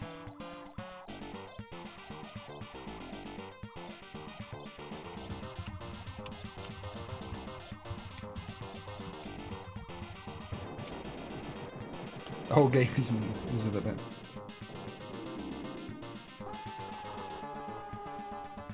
Yeah, it's possible that the prototype was meant to end at some point earlier, and the people who made the bootleg of the prototype hacked it out so it doesn't, so you get the corrupt ending. That's also possible, yeah, Aussie guy. I mean, QBBot that turned up at the same time has the ending message. In fact, I think they turned up as a pair of, kits for a board, rather than the actual board from memory. So, yeah, it's possible they hacked out some sort of kind of location text message, I suppose. Because QBBot ends pretty early with the, thank you for playing the location test, but Ashit doesn't, or Tubit even. Hey, Kay, thanks. Yeah, there's always something going on in MAME. I mean, so I'm taking a bit of a break at the moment from doing anything and trying to work out what my next steps are. But obviously, I have been looking at the what's news and the current release, and soon, picking out a few things to cover here as well. It's mean enough that it can kill you after the boss is dying. I'm rescuing one warrior.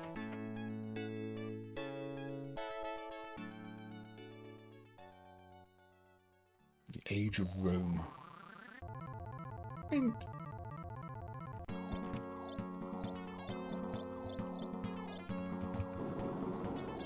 time travel mechanics are kind of neat. It means you have to draw different graphics for each age. I'm still in the primitive age right now, though, clearly. And it says the Age of Rome there. I guess I've got to find the teleporter. Get ready to go.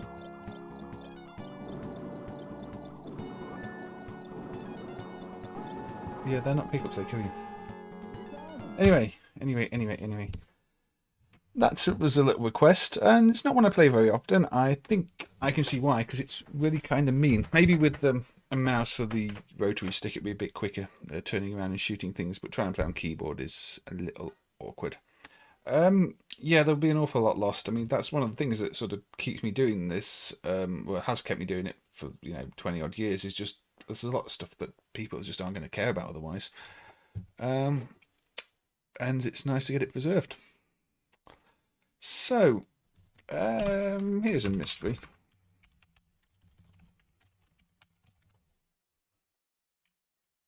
Quite a famous title game, this one.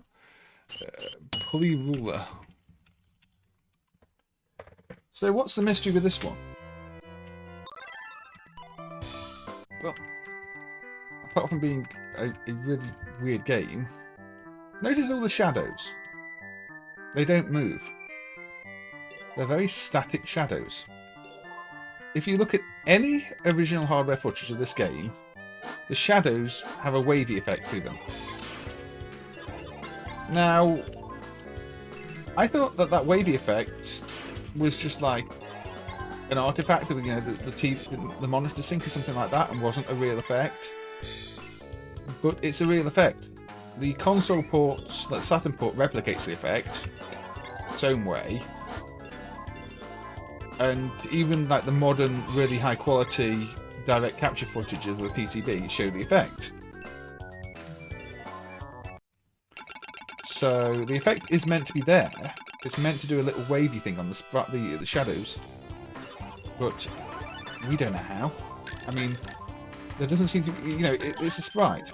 So in theory, the only way you could do that would be some kind of raster interrupt or a sprite line table.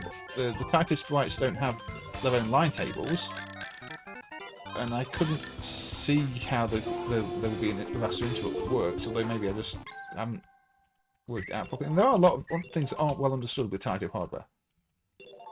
This is a fact. But yeah, it's just it's such a small effect, but once you notice it's missing, it's really, really annoying. Because you know it should be there. Same with these reflections. They should have the wavy effect applied to them too, from the footage I've seen. And it's simply not there.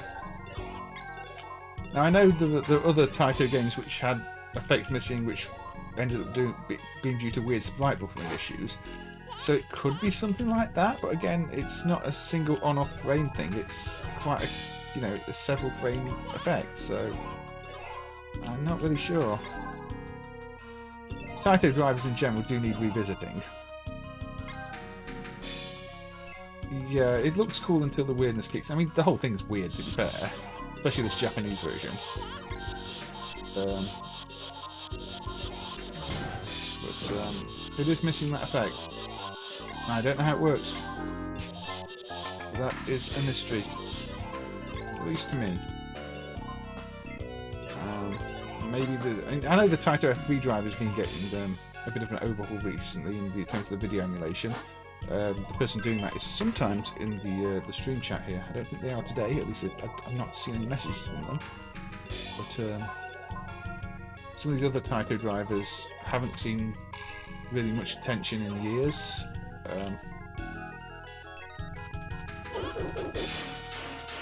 It was match attacks too. Just a bit of extra weirdness. Yeah, this does look more like an F3 game, but the older boards could do quite a lot.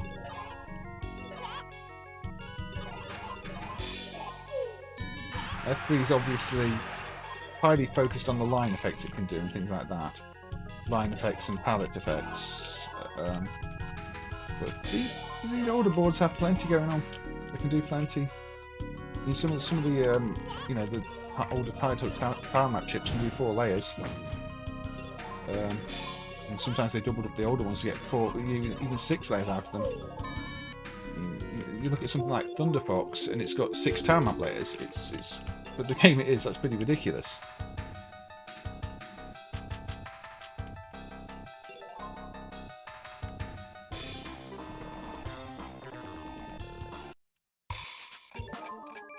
You see, this is where it starts to get really weird. Well, I say starts, but okay. I mean, it's not like there aren't random weird things in other games. If you look at JJ Squawkers, it's got that Easter egg of the guy by the tree, shaking the tree at the start, which actually makes more sense now. Now it was said that it was developed by the same people as Survival Arts and Dynagear, because Dynagear's got like little Easter eggs like that too, and Survival Arts has that digitized style, even though it doesn't really fit in JD Squawkers. Yeah, it gets a bit weird, doesn't it? Oh well.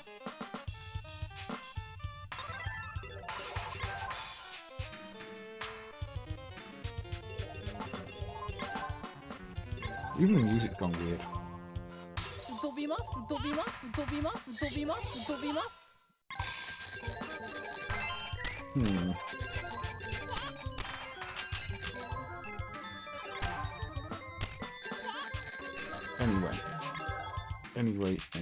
Anyway. No, but the reason I'm playing this is just to talk about, say, the missing effect on the shadows. I think surely can only be a raster effect. The sprites. You'd have to change the sprite position every scan line. I don't see how else it could work.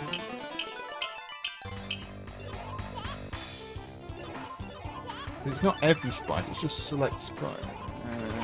It must be. There must be a missing raster effect.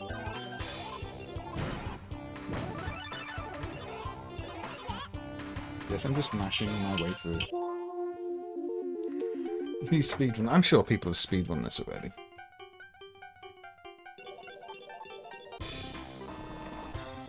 Anyway, we don't want to play too much more of it. So there you go. Maybe, unless there's more missing than just the shadow wavy effects, but I don't know. I really don't know. Okay, this one is not so interesting, but these AstroCorp slot machines. Yes, they're slot machines. Why am I showing this? Well, the protection on them is a bit weird. It's got a ROM overlay system, and on startup, it writes a sequence for the Sega trademark security system, the Mega Drive lockout protection, as if it had, you know, a Mega Drive lockout chip on it, but it doesn't. So, and it's clearly not based off a Mega Drive game. It's not based off Mega Drive code. So why is it writing the Mega Drive, you know, unlock sequence? It makes no sense whatsoever. Yeah, I mean, these later Astro games are heavily encrypted, have some ridiculous protection. Not as bad as, say, IGS games, where they're using the same ARM CPUs as PGM2 and, you know, things like that, even PGM1, PGM2, and they're ridiculously protected with internal ROMs and everything else. But these are, you know, they've got loads of encryption, weird ROM overlay checks, weird checks and checks, freezes in certain situations where they check other things. I mean, yeah, it's just a gambling game. I mean, I get people wanting gambling games to be secure so you don't get hacked versions of them, because they're ripping people off in ways they're not meant to. I mean, legally in some places you have to have certain level of security on them and not do certain things, but the security in this case is just weird. Bit of a bad tale there, I was walking along, but yeah.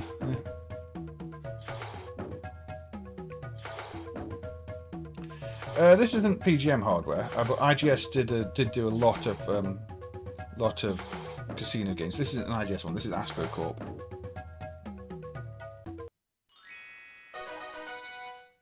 But yeah, I mean, IGS's main business was mahjong games and gambling games. The PGM stuff was just a bit of a side project for them, really. I think that now they do kiddie rides, you know, kiddie entertainment things instead. But for the longest time, IGS were just 99% gambling mahjong and stuff like that, and they really like their security. But that was Astro Corp, a different manufacturer, who mysteriously have rights that are the same as Sega's trademark security system in the code, and nobody knows why. Nobody knows why. So we've done 2 hours now. Okay, let's have a look at. Yeah, let's have a look at that one. I've done this one before, but this is Music Ball. Let's do the non-window video actually, so we get the thing at the top. So, as you can see, the title logo is blank. The bit down the bottom where it should be displaying the copyright is blank. And for this, all the world, this looks like it's a bootleg.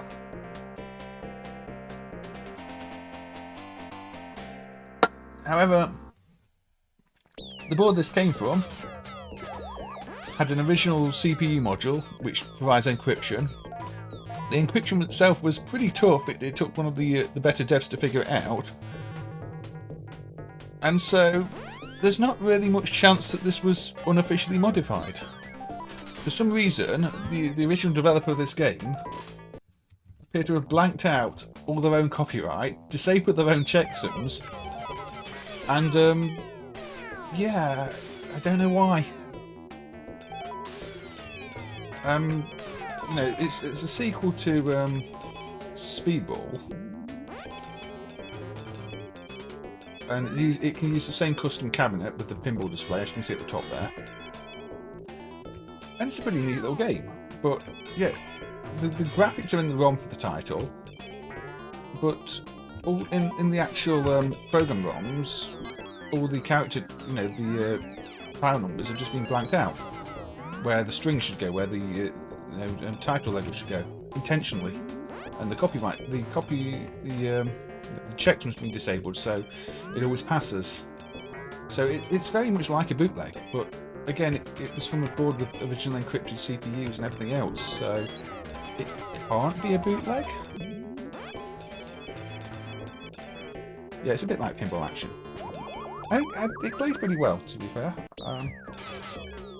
In terms of physics for an 8-bit pinball game, all these different tables, parts of the table with different tunes. They're obviously quite proud of the sound, which is why they called it Music Ball. Unfortunately, yeah, if you fail, you do go back to the start table. So you have to progress through the tables without failing. But, I just don't know why the title's hacked out. We only know it's called Music Ball because we've seen, you know, advertising material for it and things like that. And obviously, if you look in the graphics ROM, the Music Ball graphics are in there. It's just, again, blanked out in the program code. Yeah, Tech3 also got the license for Pinball Action, and put it in one of those custom cabinets too. There is a Pinball Action set that uses the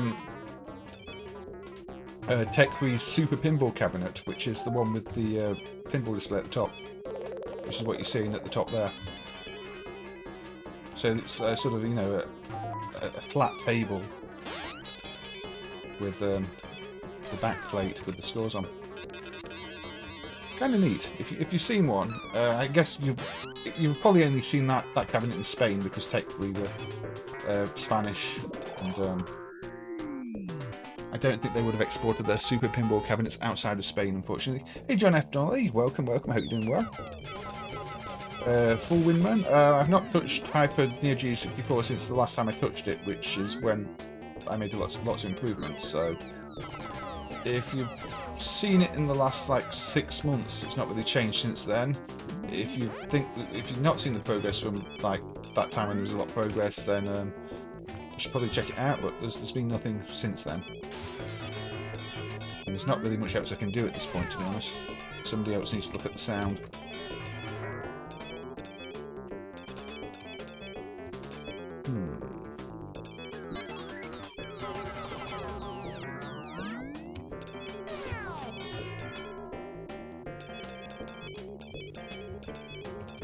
Oh,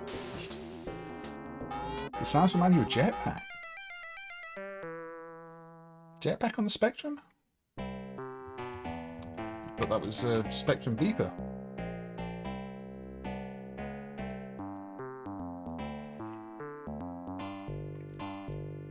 Is that a request, Aussie guy?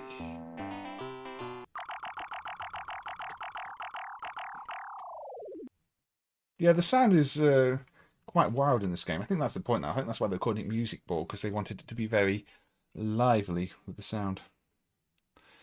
What do you mean by later 3D machines? I mean, some run, some don't.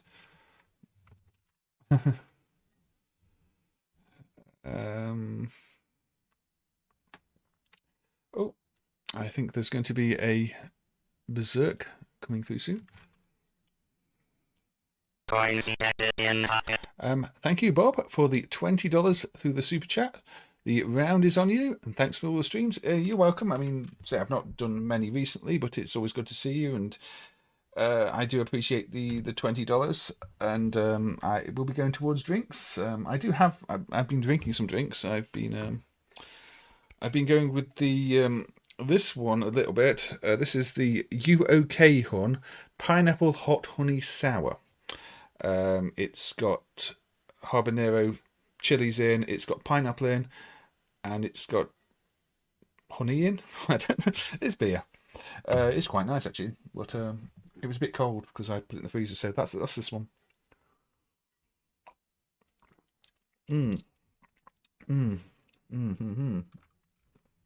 Yes. Well, clearly I do have something on at the moment, GP, but we know that you'd rather I didn't. You owe me for the bet. You don't owe me anything, Bob. I mean, I will put it towards some drinks for any future streams. But you know, you're contributing, you're watching. Nobody owes me anything anyway. But you do your part. So don't think you owe anything. I mean, you know, taking care of a lot of that NES stuff was no small task. You see the the ROM for one of the LG TVs was dumped recently with all the hacked up LG NES games. And in fact, do I have that here?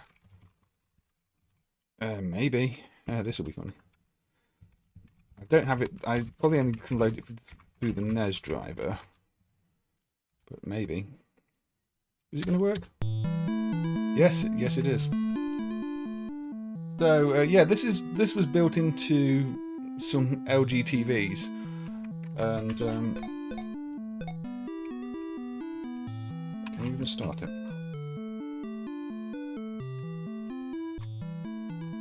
Probably not. I don't know. Maybe you can't start it. Let's start. Maybe you need a hacked ROM to start it. I don't know. Probably I can't start it with this. Start and select do that. The buttons do nothing. Yeah, it's probably not. I probably can't play it. Anyway, that was added to the NES clone driver because technically it's a machine, not a cartridge. But it's kind of interesting because LG decided to ship TVs with a load of bootleg NES games in, where the LG logo is prominent in many of the games. It's like they've hacked LG logos into games, and LG are meant to be a legitimate company, so why does that exist? Anyway, that was on a Gold Star TV. Yeah, I thought it was on an. Is LG Lucky Gold Star? I thought it was like.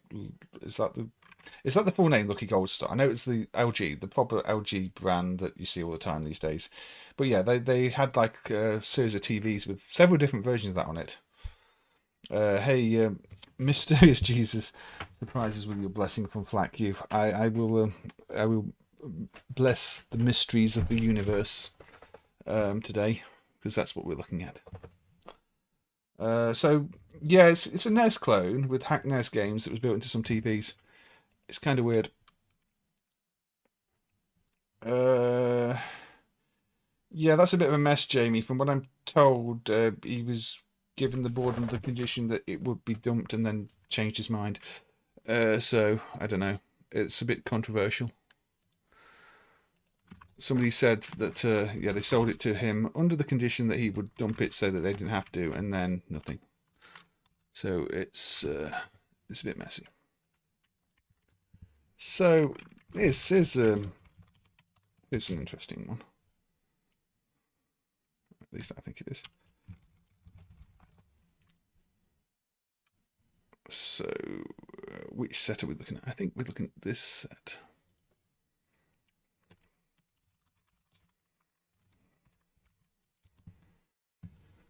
Oh, is it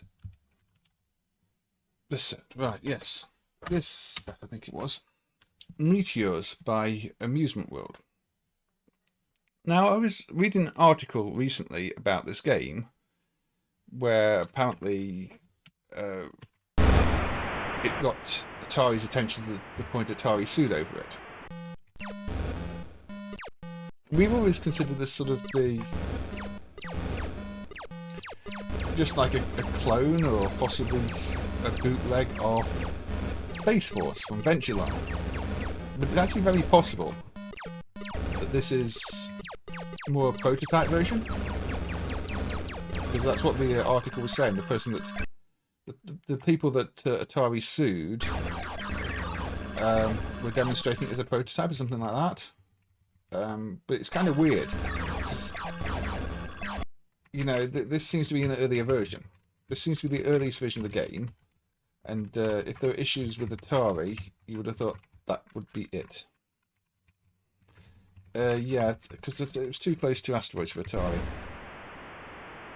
But I can't remember all the details right now. But yes.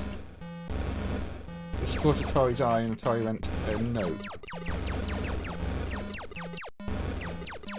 And I think they did win in the end against Atari, but you know, by that time the game is dead and buried.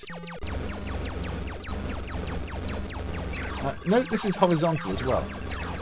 When this was added at the time, a few years ago, it kind of slipped under the radar, nobody noticed it. But it's more interesting than just being a clone of Space Force. A rip-off, I would say, Adam.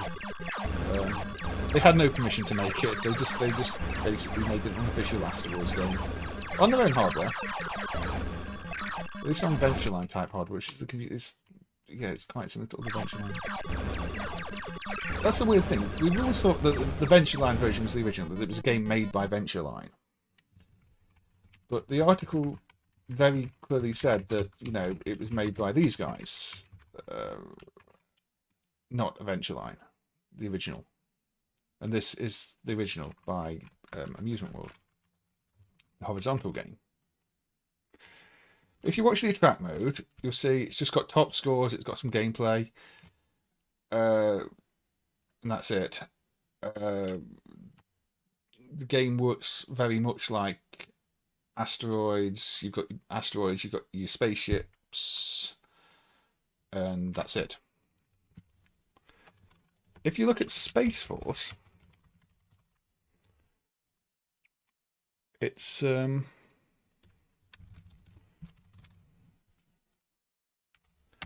bit different. I mean, the thing is, there are multiple revisions of this in between too. This is copyright 1980 Venture Line. This has a score table in it, so it tells you what everything is worth. And you'll notice there's a few things extra. So you've got all these little alien types there. And this is vertical. Yeah, it looks like even after the whole mess with Atari, development continued on the game, because this version is different. You see, they turn into these little aliens afterwards, so they're not just asteroids. You get asteroids out of them, but you also get these little alien creatures, which didn't happen in the other game. So this is a more complete and more polished version. So I can only assume that if Meteoroids is the original, the rights were then sold to Venture Line to finish the game, or they finish it for Venture Line? I don't really know. It's just quite surprising to read in that article, you know, that Meteoroids was apparently the original. It was also quite interesting to find out that that was horizontal, while this is vertical. I mean, it's almost like with this version, they've tried to make it less like Asteroids. Asteroids is a horizontal game, this is a vertical game. This has slightly different progression of when you destroy the asteroids, you get these little aliens instead. So maybe they thought they'd changed it enough for it to be okay. Yeah, I also added it, but obviously it needs the right map and stuff hooking you up, and I would guess the controls. I think there are hacked versions with the NES emulators, but the version I was trying to run isn't hacked, and obviously the default control scheme doesn't work for it. So it does need a bit of work.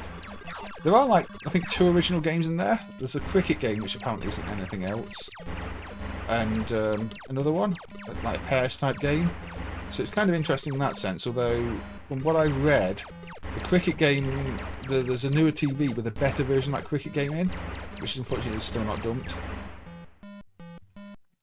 But yeah, you find original NES software in the strangest of places, alongside a load of bootleg games.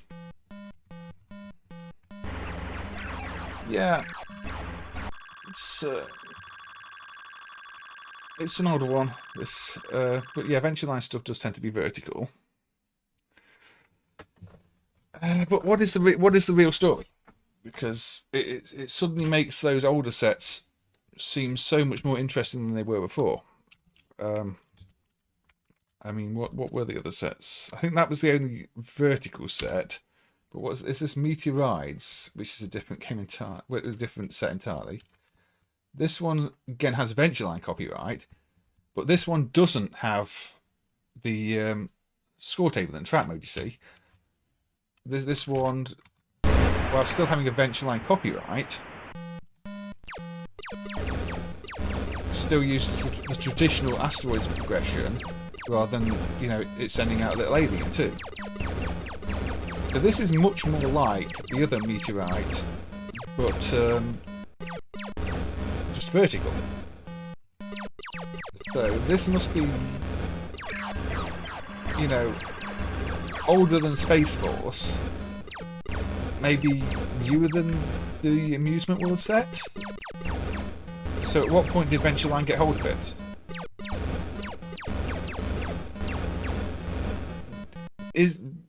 Is this the original, and what is the Amusement World actually a bootleg with the person pretending it's an original game?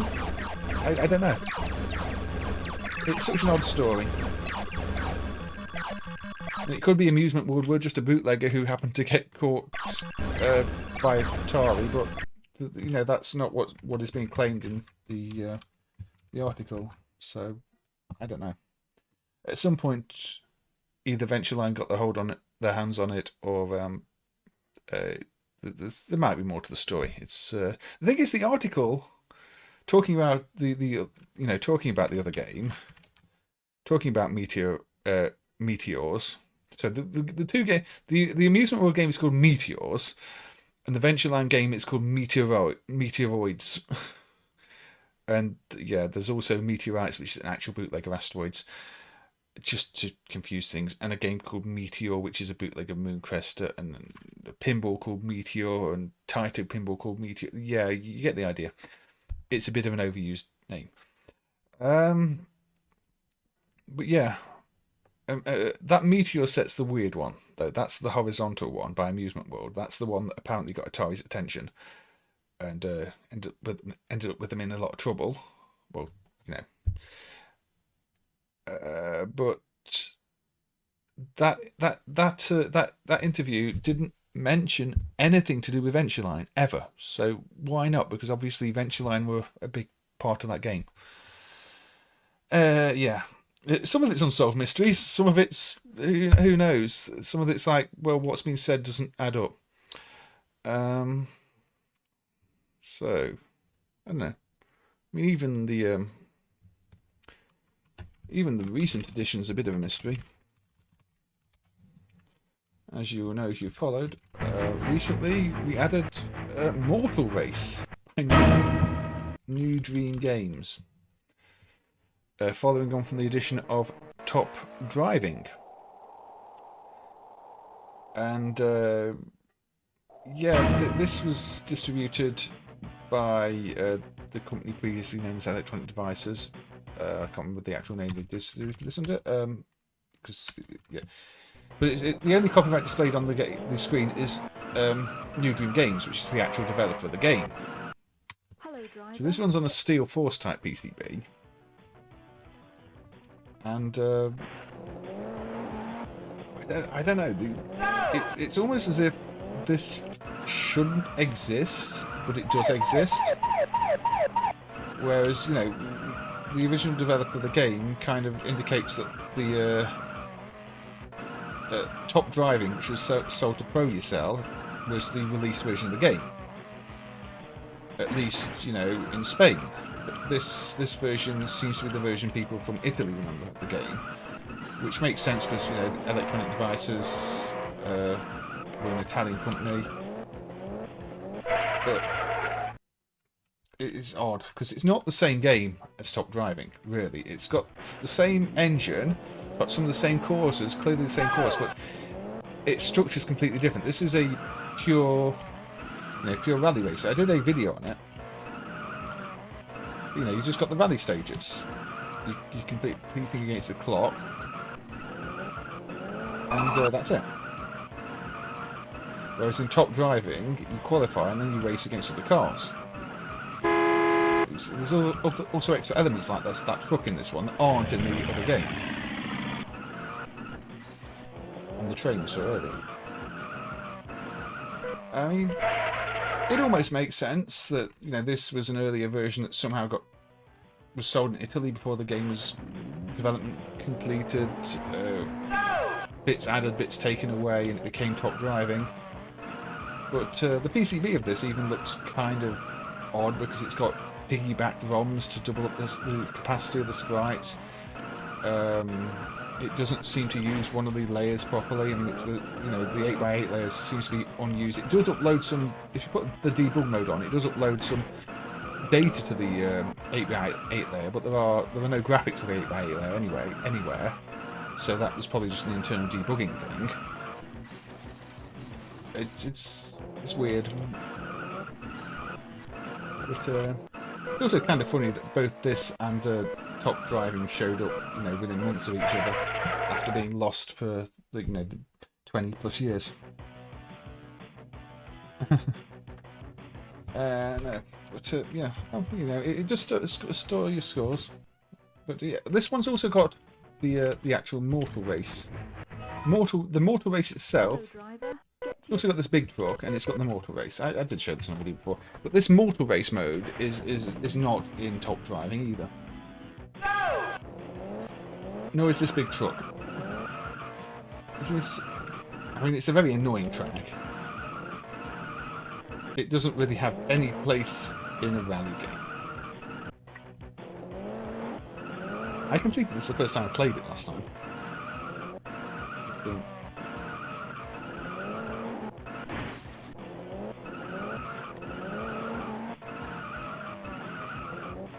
But, yeah.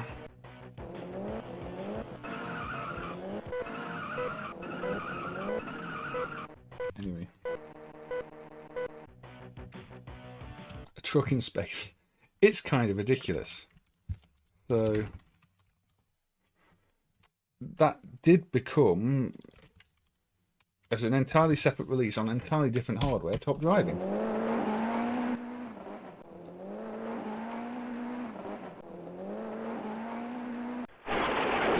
Different title, different copyright, pro you sell. This is only 2 cars, there's no truck to pick from. Only 3 tracks, there's no mortal track. Well, this does seem to be the newer game. This seems to be the final finished version. You see the HUD's changed, the speedometer's changed.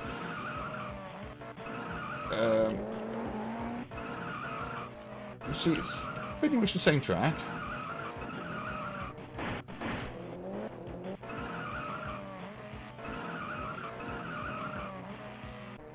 Same very awkward looking jump. There's no train here.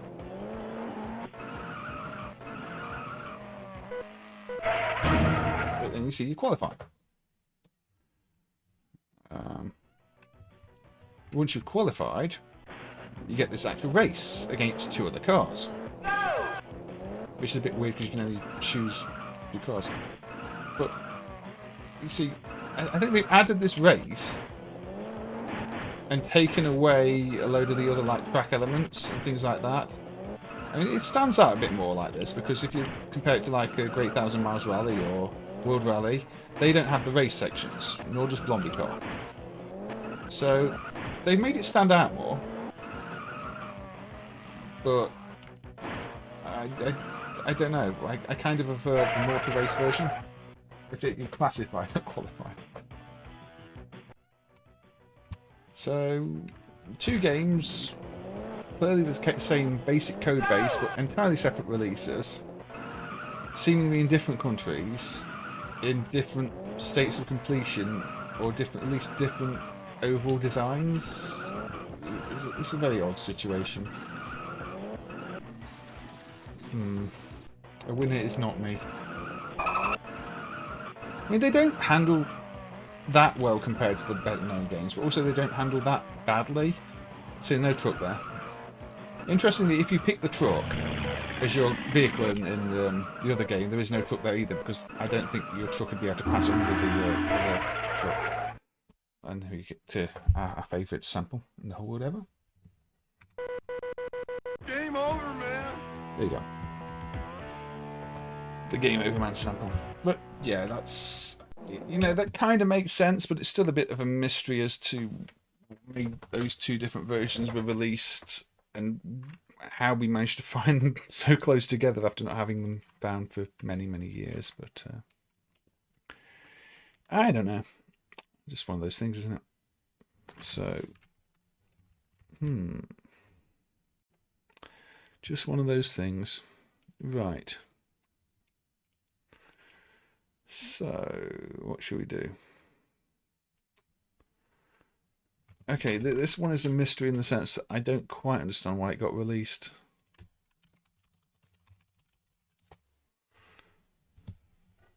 Okay.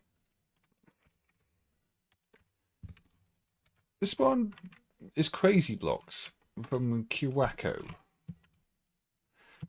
And the thing with Crazy Blocks is it's a clone of a game called Mr. Jong. And Mr. Jong kind of relies on knowing how to match Mahjong tiles. Pardon me.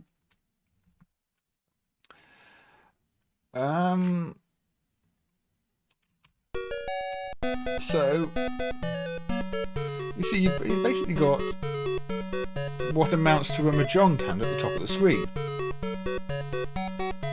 Except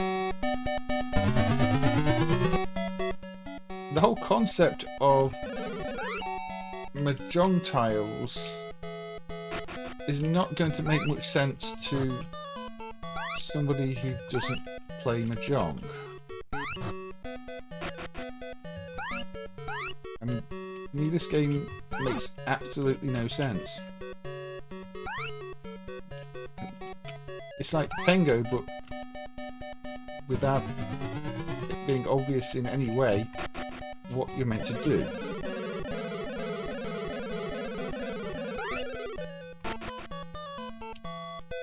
Can I push that there? No. Yeah, I suppose if you understand the concept of matching Mahjong tiles in the original, it might make sense, but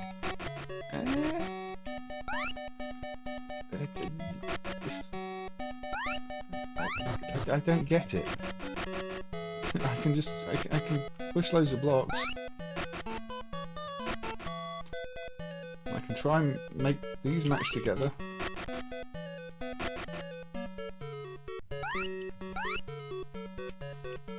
But yeah, it's one of those games I really don't know what I'm doing with.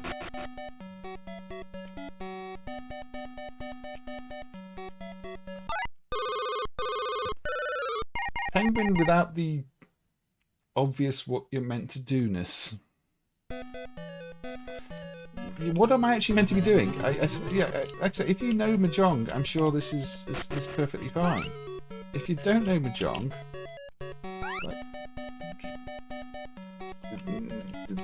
I'm just randomly pushing blocks around.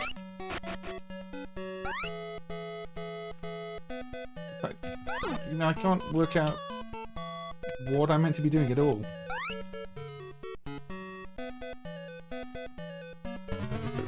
Maybe if I never knew Mahjong, I wouldn't know what I was doing here.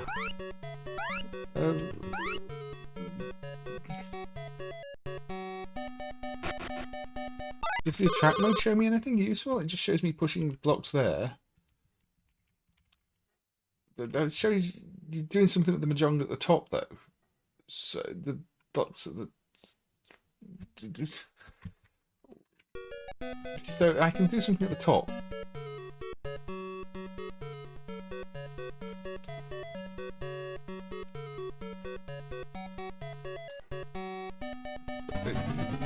You basically have to...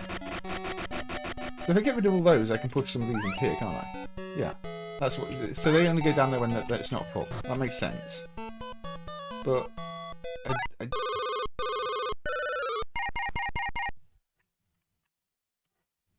I'd say I asked which machines are you talking about for Win. If you're talking about stuff on PC-based hardware, there's not much chance. Oh, anything else? Probably. PS2-based stuff. I mean, MAME doesn't emulate PS2 yet. Yeah. But yeah, I mean, if you played the original.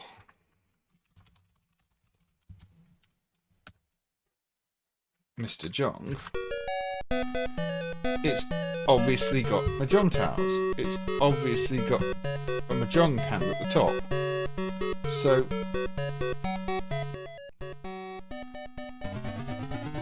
you know, if you know your Mahjong hands, suddenly it's obvious that you're meant to be making Mahjong hands. I mean, I don't know those either, so that doesn't help me here. But it's kind of a weird one. I mean, why would you retheme a Mahjong game and still basically have it use Mahjong rules.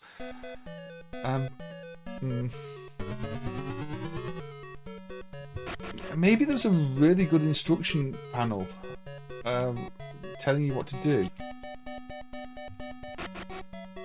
But I just don't get kind of why it exists. Okay, yeah, Aussie Guy likes it, but Aussie Guy knows Mahjong and knows what it's all about, which makes sense. For your average player, this is going to be... So it's like Pengo, except in no way obvious what you're meant to do. The clone, I'm assuming, is like released in Europe and places like that, because that's where the board showed up.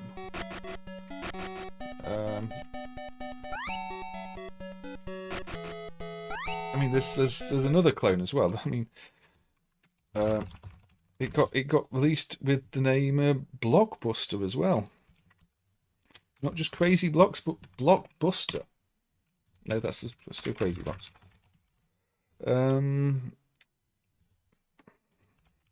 Not related to the TV show. But yeah, see, BlockBuster now. Which is just the same as Crazy Blocks. It doesn't make it any easier to understand.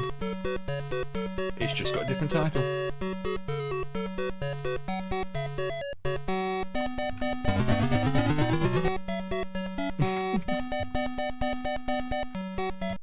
Anyway, yeah, that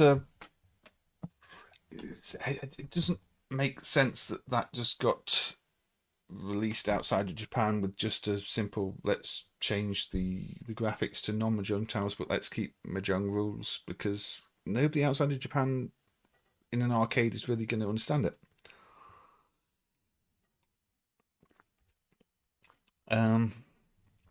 But maybe that's just my opinion. I don't know. It's certainly one that confuses me. Here's one that's... Is it really a mystery? This was mentioned earlier, in fact. The only mystery is we don't know really how widespread the release was. This is Omega from Neon System again, or the actual developer was mentioned earlier in the chat by Aussie Guy, the same developer who did Counter and the like. Not BlockBuster the Vental Chain either, no. So Omega, this is basically a sequel to Gigas and Gigas Mark II, but seemingly much rarer.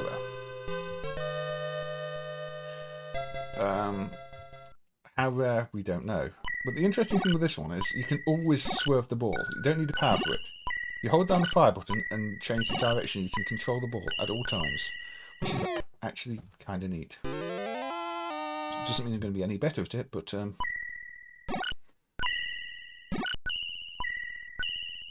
yeah, my mouse is too sticky. I need a better mouse, not one that keeps sticking if I'm going to play these on mouse.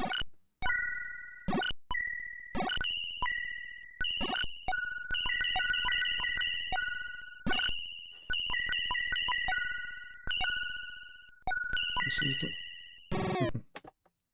Hard game. Eagle's name is in the Gigas Mark II graphics. Interesting. That happens quite a lot.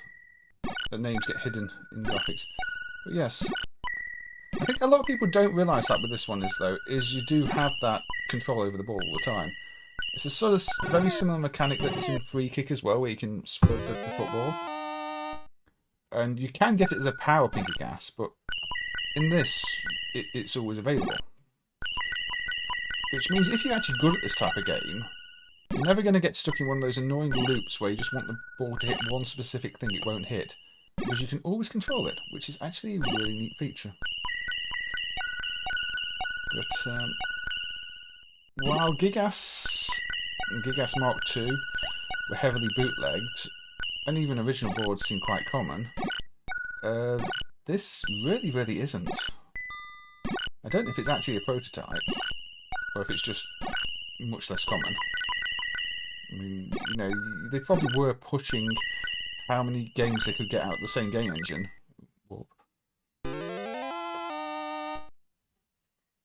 If David Beckham played Arkanoid. Yes, pretty much. Got a bit of bend it like Beckham, haven't you? Yeah, I do like what they've done. Obviously, I'm not amazingly good at it, but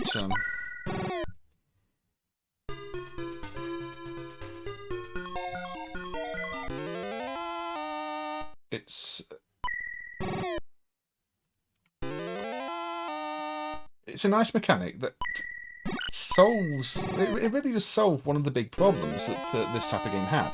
And later games would do similar. I mean, if you look at Gun Barrage from Psycho, that lets you control the ball after you flip it.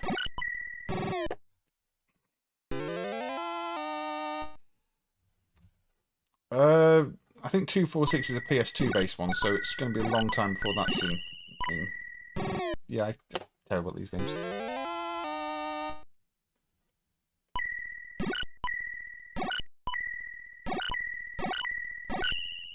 Has Ipo finished his introductions yet, GP? I've got a laser. No, I don't have a laser.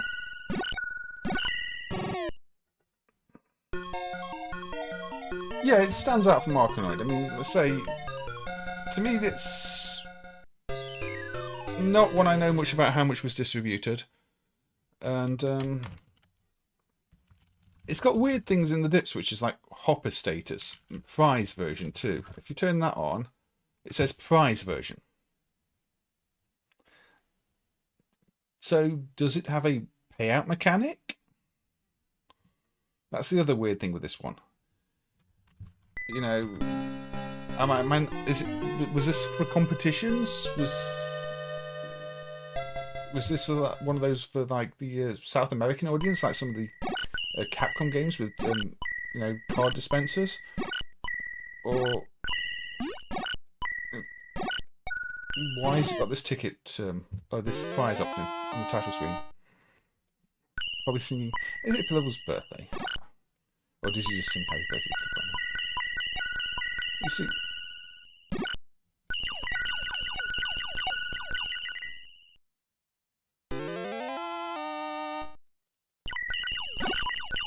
you keep your power up between stages too, which is quite nice if you're any good at the game.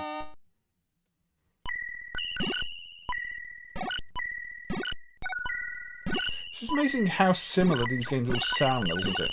And these sound effects are still so close to Arkanoid. It's kind of surprising Taito didn't have words. I guess you can't own a simple sound effect, but overall the sound design, maybe. Anyway, Gox is better. Yeah, Gox, if you got the right control. No, probably not. I mean, I don't think... I mean, even if MAME emulated a PS2 at this point, it probably went at about 5% speed, so I'm not really optimistic that... I mean, people might make them boot, but I don't think they'll be playable. I think it'd be better looking at an actual PS2 emulator and hoping they had support for some of them. That's my general opinion on the PS2 base boards. Yes, Omega. And we are on 2 hours 47 minutes. So I'm gonna play a bit of a game. There's not much mystery with this specific game, but Heated Barrel by Tad. So the mystery here is more the cop protection. Seibu's protection. Well, this game these days runs really, really well and it's very playable. And people just kind of assume that Seibu's cop protection is now fully emulated. But it's not. It's still an absolute pain. It's still the code involved in simulating the protection in this is very ropey still. It works for this, it works for Raiden 2. For the Godzilla game, it requires a pretty crude and ugly hack. And for Seibu Cup Soccer, it still doesn't really work at all. It is still giving us problems after all these years. And it's not an MCU, so you can't decap it. It's some kind of like FPGA type chip, programmable chip. And yeah, it's well, it's a gate array. I don't know if it's a reprogrammable one. It's a gate array.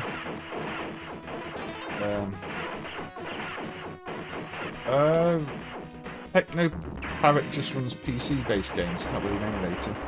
It's not going to run a PS2 game.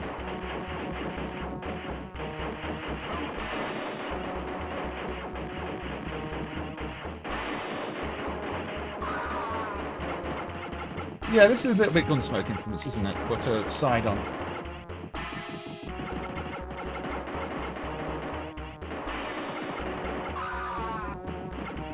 Well, I think it's called Heated Babble because you've got that Babble special attack. A game a lot of people don't seem to talk about either, but it's a really good one. Pardon me. This is from '92. So I think Sunset Riders was a bit earlier. Or maybe around the same time. I'm not really that good with the dates. Sure, as a guy could say. Sunset Riders in '91 was it? So yeah, this is a bit after Sunset Riders. Yeah, a little bit after.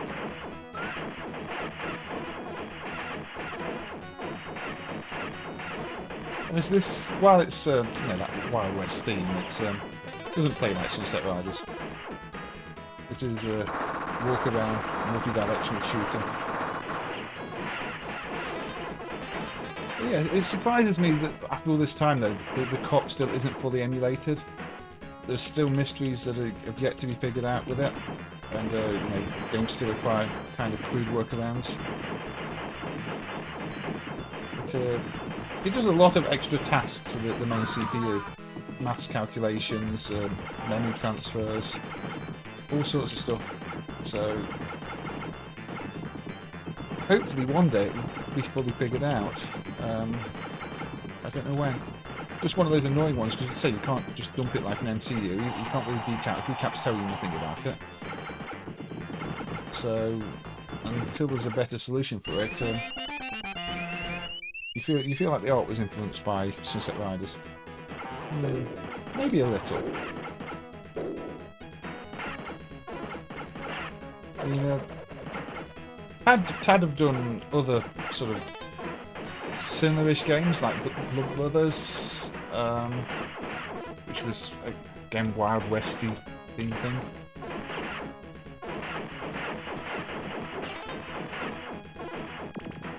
Yeah, this is definitely a hidden gem. Tad did some good stuff. I mean, Tad did Toki as well. There aren't many bad... I mean, Tad didn't do many games, but the games they did are all pretty good. Obviously, this is not as famous as Toki. I don't think it's got any ports either. I'm not sure why. I mean, you would have thought this would be perfect for porting. One up there. But no, I don't think this came out in anything else. This was the last Tad game. That's a shame. It went bankrupt in '93. You have to wonder why though, because you know their games are all quality games. Cabal, Toki, Blood Brothers. Maybe they just didn't make enough of them to survive. I guess that's another mystery. How did Tad manage to make such good games and still go bankrupt in '93 when they were, you know, producing some of their best games? But then again, Toplan did the same, didn't they, around the same time? It must have just been a bad time for some arcade devs. You should get your health back after I died. It's just cheesy.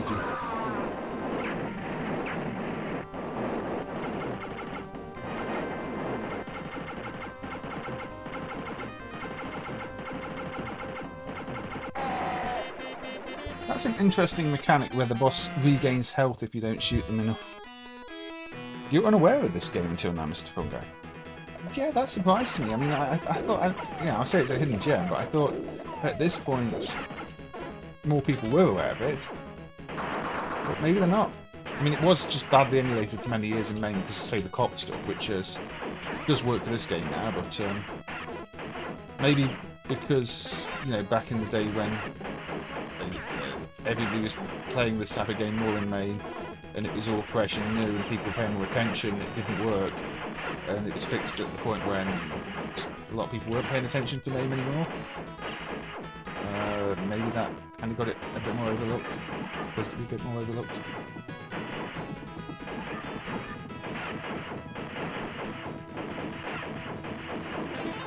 There's a few one-ups scattered around this game too, aren't there? I noticed that in a Thunder Force earlier. But, anyway, yeah, we don't need to continue. Just to say, just wanted to highlight that the COP is still a mystery, really.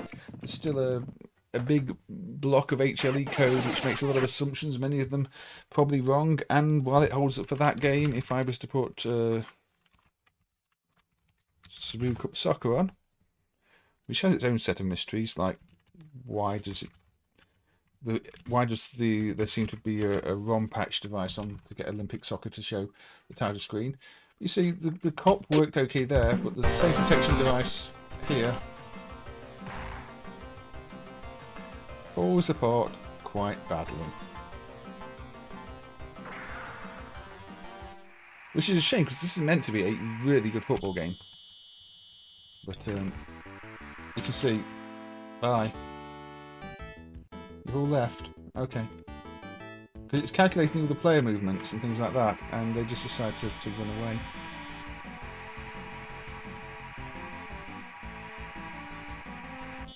And they face the wrong direction, and yeah. Unfortunately, now I can't even get the ball because it controls collisions and all sorts. Well, yeah, I can easily win now. Look.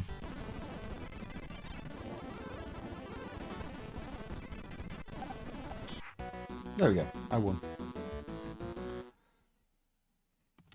In fact, it's pretty easy to complete the game by just doing that, you see. But can you get the ball back? I don't know. Or maybe you can't anyway. At one point you could easily complete the game, maybe now it's been changed, but... Yeah, it's doing more with the COP than any of the other games, and it still doesn't really work properly, as you can see. So, it's still a big challenge, that one, really. Especially figuring it out properly. Shall we go with the mystery of if something was actually ever released? Yes, let's do that.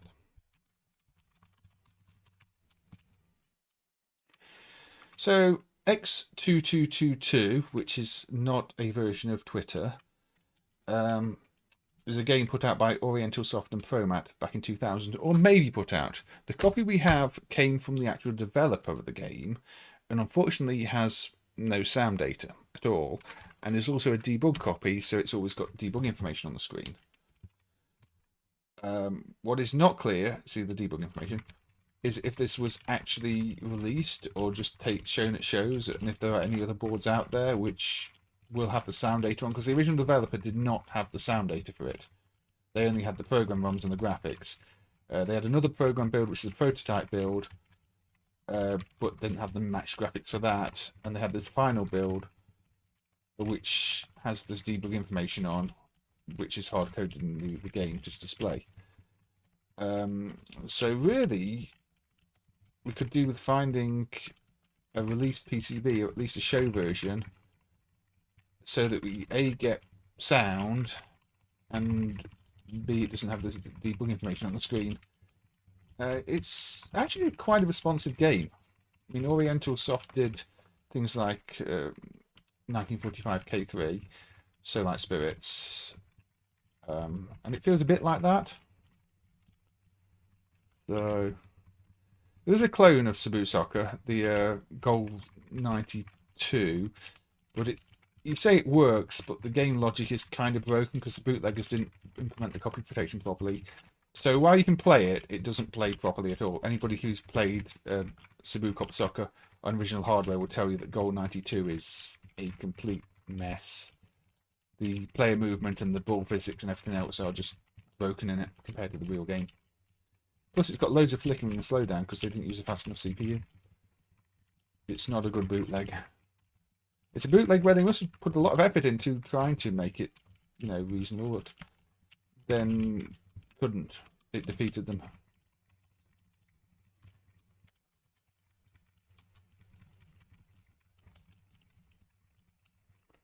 So yeah, playing in silence isn't great. The game is a bit messy and a bit hard to see what's going on. The extra numbers on the screen don't help. But it would be nice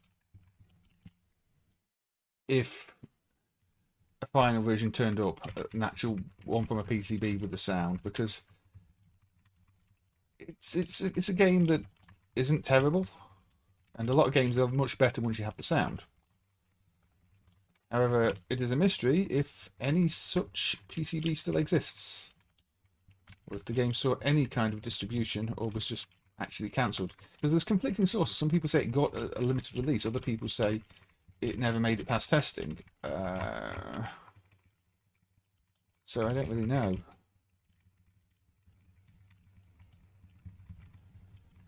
Yes, cross shooter, air raid and pop and run. The custom modules of Doom. Even Street Fight, some versions have weird modules on. Not all versions, strangely. And, what else has weird modules on? China Gate, although that's not Seibu, is it? The Seibu modules are worse than the China Gate modules. Because the problem with the Seibu modules on those games is they're basically all in one tile map generators. They have the tile map layout in them. They have the graphics in them. And they have the colour proms and lookup proms in them. So, yeah.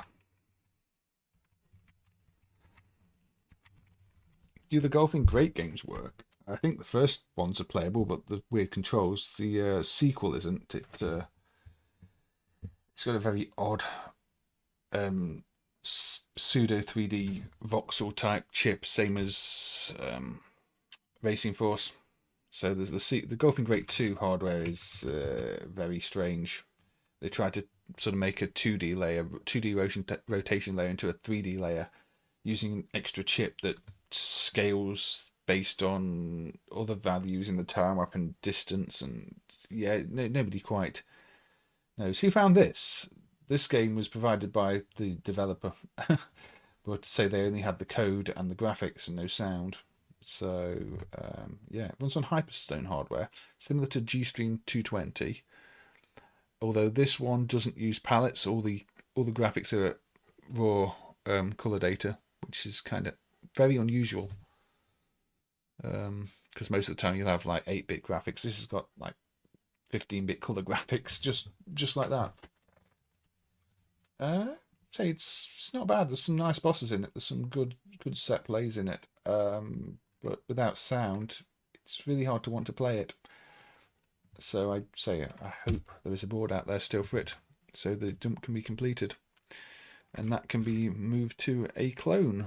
But who knows? Who knows? Who knows? Anyway, we are now over 3 hours. It is coming up to midnight, so I think I will be calling it there for today. So thank you to Sean and Bob for the donations on the stream.